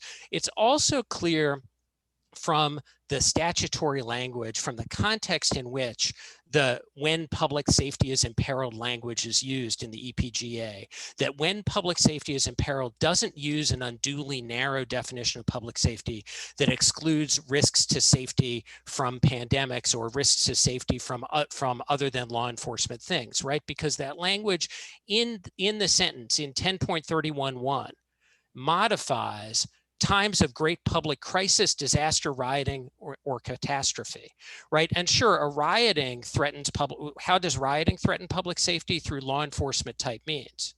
But how do these other things threaten public safety? Well, maybe through law enforcement type means, but maybe through other means as well. And there's no limiting language in that way in the statute. So yes, when public safety is imperiled is a limit. The governor cannot invoke this statute when public safety in the sense of being protected from danger, risk, or injury is not imperiled. But public safety is absolutely imperiled by the COVID-19 pandemic. These emergency orders were proper responses to that under the statute, and we would defend them. I'm happy to talk about the non-delegation issues, which I know Justice Markman and Justice Zara have spent some time on. I assume that if you all have questions for me, you may ask those questions, but at this point, I'd like to not indulge the court's time any further and pass this over to questions. Thank you, Mr. Beggins. Do you have any, can you tell me whether the the powers Director Gordon has under the public health statutes would allow for the same or similar orders that the governor has issued under the EPGA. Yeah, so they might well, is the best answer I can give. Of course, one of the issues in this case is there are a lot of orders. This certified questions case is focused, as Mr. Restuccia said, on two particular orders that have been withdrawn. And there are a lot of orders that Director Gordon has issued on his own public health authority. So the answer is there's almost certainly an overlap there. I don't think an overlap suggests surplusage in the statutes, right? I mean, we know that there are lots of occasions when there are multiple statutes that authorize the same conduct as applied to a particular set of facts. That doesn't mean those statutes are surplusage of each other, because they may reach other things or not reach other things in common. But yeah, I'm sorry I can't do any better than that. There are almost certainly aspects of the orders that can be justified that way. I'm not sure about all of them. Thank you. Justice Markman. I have no questions. Thank you very much, Counsel. Appreciate your thoughts and comments. Justice Zara. Counsel, thank you very much. Your argument was very well presented. I have no questions. Justice Viviano. All right, well, I'll take the bait, Mr. Megan-Stos. I just have a few follow-ups. I feel like I took the bait, so you should as well, Your Honor. Yeah, right. Well, okay, we're even then. Your position, as I understand it, is that we should interpret public safety in the statute as a term of ordinary meaning, not as a term of art. Is that right? I think, yes, we should interpret the statute as a term of ordinary meaning, or at the least that it doesn't have a meaning as a term of art that somehow excludes health. And, as Mr. Restuccia said, I think that's something that we could certainly brief if the court wants the parties to brief that, and that hasn't been briefed. But yes, so I think ordinary meaning in the first instance, and I don't see a basis for it as being a term of art that excludes health. You understand, of course, that those terms are objects of the police power. They're not necessarily part of that power, but they're objects of it. Things that power can be addressed to do: public health, safety, welfare, public morals, public convenience. There's all sorts of different renditions, broad or narrow, over time that have been discussed by courts in determining what topics the police powers of the state may be constitutionally or otherwise be addressed to, right? Absolutely. But I think, it's important in this way to understand. So I think that's absolutely right. I think it's important in this way to understand, again, often this is sort of a shorthand label for the police power, right? Public health, safety, and welfare, public health, safety, and morals, as opposed to, you don't see a lot of cases, and we could brief this, but you don't see a lot of cases that actually go through and say, well, which of the elements of the standard formulation of the police power does this come into? Is it safety? Is it health? Is it morals? Is it safety? Is it health? Is it welfare? Is it convenience? Is it necessity? But yeah, so I don't think I'm disagreeing with that. Yeah, I agree there's not a lot of cases, but there are some. Well, what should we make of when, are you suggesting that they come as a set? Because there's a lot of statutes that only reference one. What no, should we make of those? No, I'm not suggesting they come as a set. I'm suggesting that you need to read the language of this statute in the context in which it appears, in the sentence in which it appears in this statute. So just a plain meaning analysis. And if you look at the sentence in which when public safety is imperiled appears in this statute, which is 1031(1), right? It's what kinds of things when public safety is imperiled? Well, rioting, sure, but also great public crisis, disaster, catastrophe, all of which, just on an ordinary reading, would threaten public safety, potentially in ways that law enforcement would respond to, but also potentially in ways that affect the health. And so reading an unduly narrow interpretation of public safety onto that would be inconsistent with that statutory text, and I think with the ordinary meaning of the phrase, and absent some indication that statutes have consistently used the phrase in a hyper-technical way, as a term of art, as opposed to in its ordinary way, I would submit this court would tend to usually interpret the law according to the ordinary meaning of the text. Well, let's just go bit by bit. In the rendition you just gave that phrase, it's sort of descriptive of the things that come before it, but doesn't really limit them at all. So aren't you just reading the phrase out of the statute? No, I don't think so. I don't think so at all, because what I'm Well, then saying what is limitation does it provide? the limitation is, so, imagine you have a disaster like a flood. We all would acknowledge a flood is a disaster. Imagine you have a disaster, but at the point at which the governor acts, nobody's in danger. Nobody's in danger of injury. Nobody is at risk. At that point, public safety is not imperiled or is no longer imperiled. And so that's the limitation. The limitation is the harm to individuals, the risk to individuals, the injury to individuals. It has to be imperiled, and to the public. It's not to any one individual. So that's the other thing. If you have a flood that merely affects some one person's parcel of property, that may be a tragedy, that may be something that's an appropriate thing for government to respond to, but it's not something that imperils the safety of the public. And so these are very much words of limitation. It's just the limitation is not something other than health. The limitation is public safety is imperiled.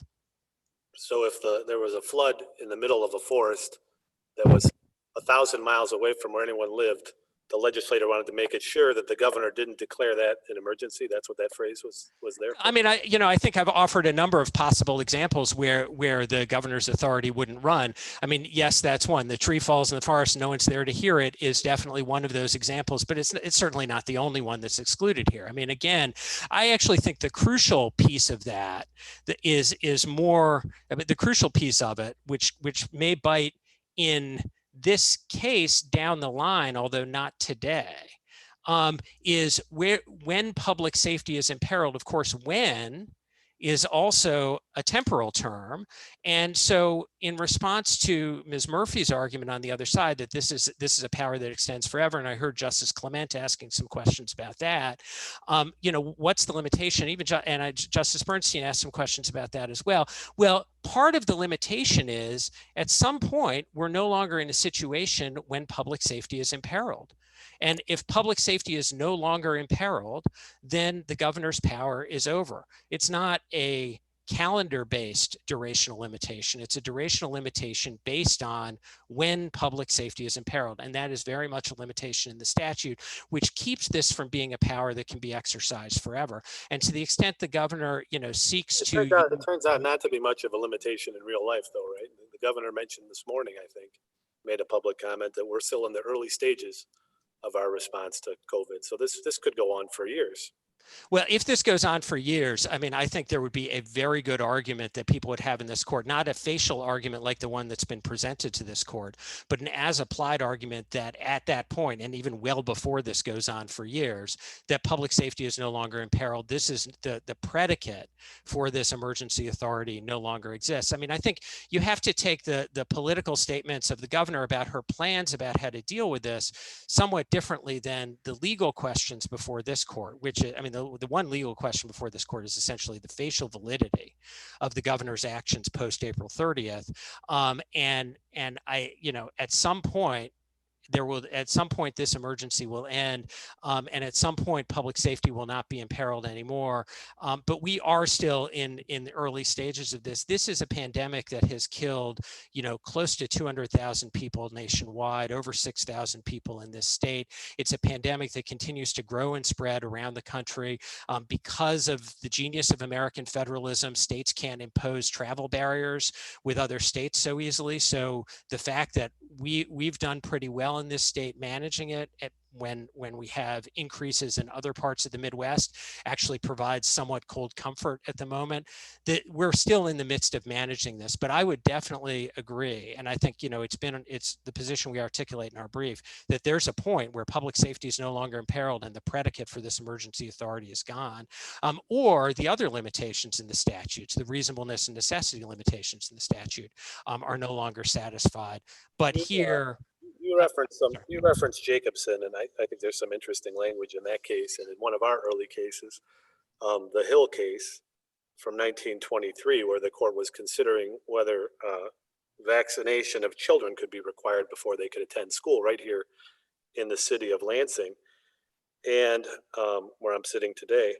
The court said, in talking about the cases that have addressed the issues, that there is a very marked trend in them in one direction, that which upholds the right of the state in the exercise of its police power and in the interest of the public health to enact such laws, such rules and regulations, and will prevent the spread of this dreaded disease. Again, talking about smallpox in 1923. It was understood there, and in that very sentence, I think the connection between the police power and public health as it related to infectious diseases. Doesn't that tend to show that in the legal lexicon at the time, at least by 1945, the legislature would have well understood the public health if they wanted to invoke the public health, how to do that? Well, I don't. No, I mean, so I think I don't think it shows that. I think what it shows is that the phrase public health was certainly used. I don't think it shows that the burden of the argument that Your Honor is making, which is that the phrase public safety is imperiled necessarily excludes health-based risks to the public safety. And that's, it doesn't say public health, but not public safety. We have some things that address public health, such as this. We have other things that address public safety, such as responses to riots. And I think that's what we would need to show that the plain meaning or the technical meaning, the term of art meaning of public safety excluded public health. I don't think there's a basis for that. I think you see plenty of, it's not just that, the world changed in 16 years or 17 years between Jacobson and Hill, and people stopped saying public health and safety is one thing and started saying health when they meant health and safety. I would just jump in. In Jacobson, a few years before the opinion you referenced, the court was careful to reference both as a basis, public health or public safety. So separate categories. When in your reading, they could have just said public safety, and it would have been. The point is, if everyone thought, as a legal term of art, that public safety encompassed public health, maybe they're not coextensive in your reading, but if one encompassed the other, you would not need to state them separately. And yet, over and over again, they're stated separately. They're stated in the alternative, and occasionally they're stated invoked separately. And so, it seems to me not a stretch to think that they have, as a term in legal usage, a separate meaning. Well, I mean, I think to some extent that's assuming the conclusion that these were terms of art that somehow excluded each other. And once you start from we have to find some separate meaning for each, then you start looking for, well, what could the separate meaning be? And I think if you read the sentences in Jacobson, and I would encourage the members of the court to do that, not in the middle of an oral argument, but I hope you're listening to me, but afterwards, as you're deliberating on this, if you read Justice Harlan in that case, what Justice Harlan says in that case, it's clear that the way that he uses public health and safety is not as different categories. It's just as a shorthand phrase for the same thing. And the question here, again, is not like, is there some generic meaning, but what does this phrase mean in 1031.1? And in 1031.1, it can't just mean things other than health, or just mean things that law enforcement responds to, because there are too many examples specifically laid out of the kinds of disasters or emergencies that the governor can respond to that don't require law enforcement. Great public crisis, disaster, catastrophe. These are, rioting may require law enforcement. Great public crisis, disaster, catastrophe. These are things that harm people not because someone is committing violence on them, but because they're at risk of danger, of injury, in the same way that someone's at risk of danger or injury from COVID-19. Okay, thank you, counsel. Thank you, Your Honor. Justice Bernstein? Counsel, good morning. I have to say, I am so delighted that you joined us today. I always enjoy listening to you argue, and my hope is that we'll have the opportunity to see you many more times in the future. Thank you, Your Honor. It's my pleasure. I'm just going to ask you kind of a very kind of a personal question, because I'm just going to kind of synopsize in terms of how I'm approaching this entire situation. And I actually really would like you to take your time in answering it, because I'm going to ask you a question that really kind of goes to the spirit and the soul that I'm trying to use as I approach kind of my decision-making in this. So it's going to be a unique question, but I am looking forward to hearing your response to it. So there are certain core values that I really adhere to as a person and as a judge. I believe that people should not be pulled over for no reason. I believe that there needs to be probable cause if law enforcement is going to engage you, meaning that if I take you back to March and April during the travel restriction, there was no probable cause requirement that if you were on the road, you could be pulled over and detained and asked questions, where you're going, what you're doing, and what your business is. So I believe that I'm an ardent believer that the Bill of Rights is something that needs to be adhered and upheld, and that the Bill of Rights is something that there really isn't a pause to, that ultimately, that if the government is going to engage me or law enforcement is going to engage me, again, there needs to be probable cause. There needs to be a reason. They can't just pull me over. They can't just detain me. They can't just ask me where I'm going and what I'm doing. They don't have the right to determine on the spot if what I'm doing is essential or non-essential. I have an ardent belief, as was happening back in March and April, that my possessions should be secure, and that the government doesn't have the right, as they were doing a couple of weeks, back in March and April, when people were leaving stores or, like Meijer, where they were being approached and that people were going through their items, through their boxes to see what they had purchased, and then making determinations if what they had purchased was essential or non-essential. And, I'm a believer that in terms of, that you don't have the right to enter my home without a warrant, without probable cause, without those things. And I guess my question to you is that these are just my core values, my core rights as more of as a judge, that, there are certain boundaries, certain rules, certain restrictions, that people have certain freedoms and certain independence, again, not to be detained, not to be asked questions, not to basically have to surrender these types of rights, like the idea that somebody could just walk up to me and then go through my items to see what I purchased and make that, part of their business. But at the same time, the concern that I have here is, as I said before, I know 3 people who were close friends who died from this. So what I'd like you to do is I'd like you to kind of answer the question, which is, how can a judge who is trying to do the best that they can, trying to follow the law, trying to stay true to their core values and beliefs, while at the same time wants to protect the lives of countless numbers of people who could and most possibly would be lost? Help me to balance out the way that someone like myself, again, stays true to his values, while at the same time preserves and protects life. So Justice Bernstein, I think that really, you hit on what's exactly the tension in this whole matter. And, and of course, we all in Michigan, I mean, it's impossible to live in Michigan and not know multiple people who have been affected by COVID. And, I think that is the context in which we have to look at these issues.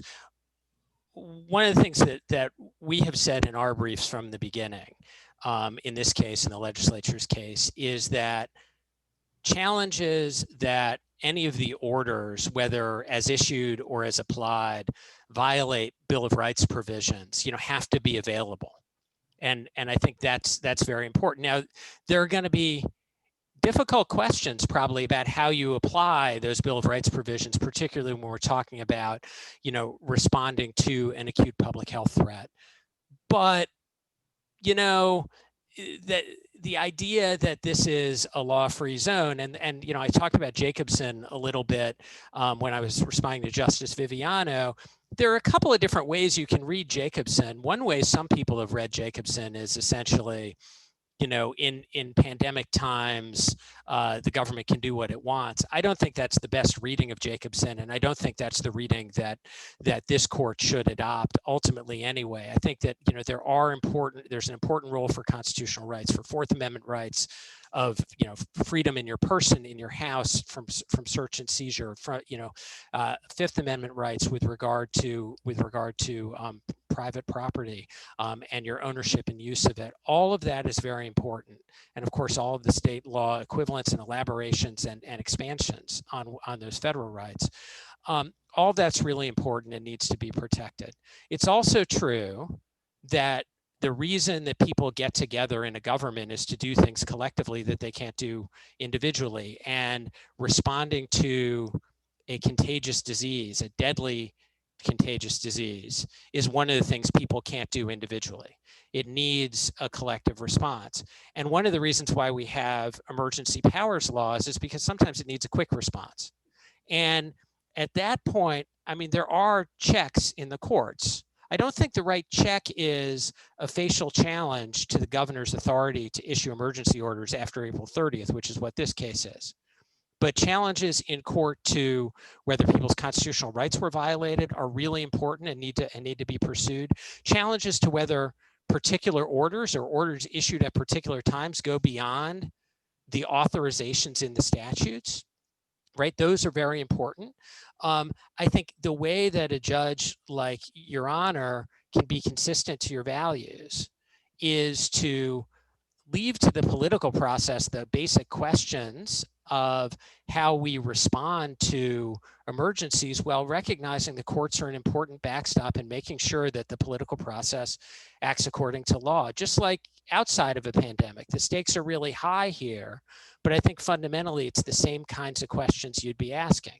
Now, what's a reasonable search and seizure is going to be different in, depending on what the government's responding to, probably, right? I mean, and we know there's a highly elaborate jurisprudence on that. What's consistent with due process? What is, when is the emergency situation under control? These are not easy questions, but I think that's the way you stay true to your values, Your Honor. Counsel, thank you so much. Justice Clement? No questions, thank you. Thank you. Justice Kavanaugh? I don't have any questions, but thank you, Mr. Bagenspost, for your argument and briefing. It's been very helpful. Thank you.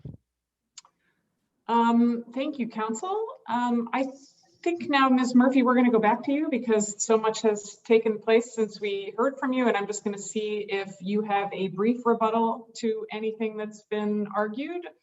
And then I'm going to ask my colleagues if they have any questions for you. I'm just having pizza delivered to everybody in case you're hungry. So just, look out for the pizza that's going to arrive in your Zoom rooms. Ms. Murphy, any rebuttal? Thank you, Your Honors, and I will do my best to be brief. I want to address first the authority of the director in these circumstances. It is not the case that if the court answers the certified questions in our favor, that Director Gordon would have the full power that the governor does.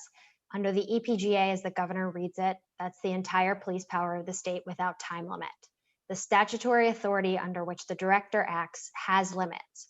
Those limits are that the director can only limit public gatherings and establish procedures to ensure the continuation of essential public health services and the enforcement of health laws. So the director's authority is more limited, and it will not be the case that if the answers to the certified questions resolve the constitutional issues in the EPGA, that the director can simply do the same as the governor did. In addressing some of Justice Viviano's questions, I want to note that public health and public safety are two different terms. Both of them are used in the EMA. Only one of them is used in the EPGA. As Justice Viviano pointed out, that's public safety.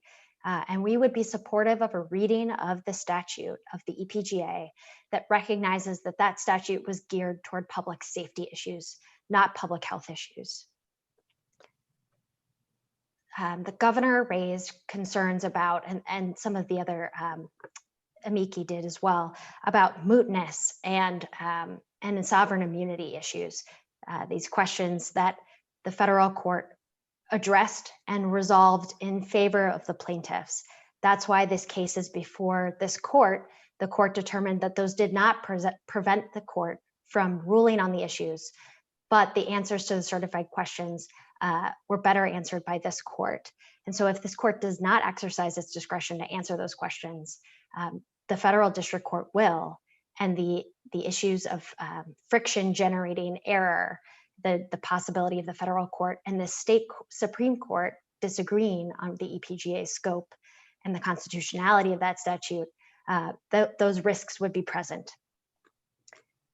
On the issue of the delegation and the substantive standards, I will note that this court said in State Department Conservation versus Seaman that it would take a dim view of a statutory delegation that had an insufficient or very broad substantive standard if there were no opportunity for intervention in the rulemaking process. And that's what we have here, a statute that has the broadest of substantive standards and no procedural safeguard, no opportunity to intervene and consult on the decisions of the governor, no time limit.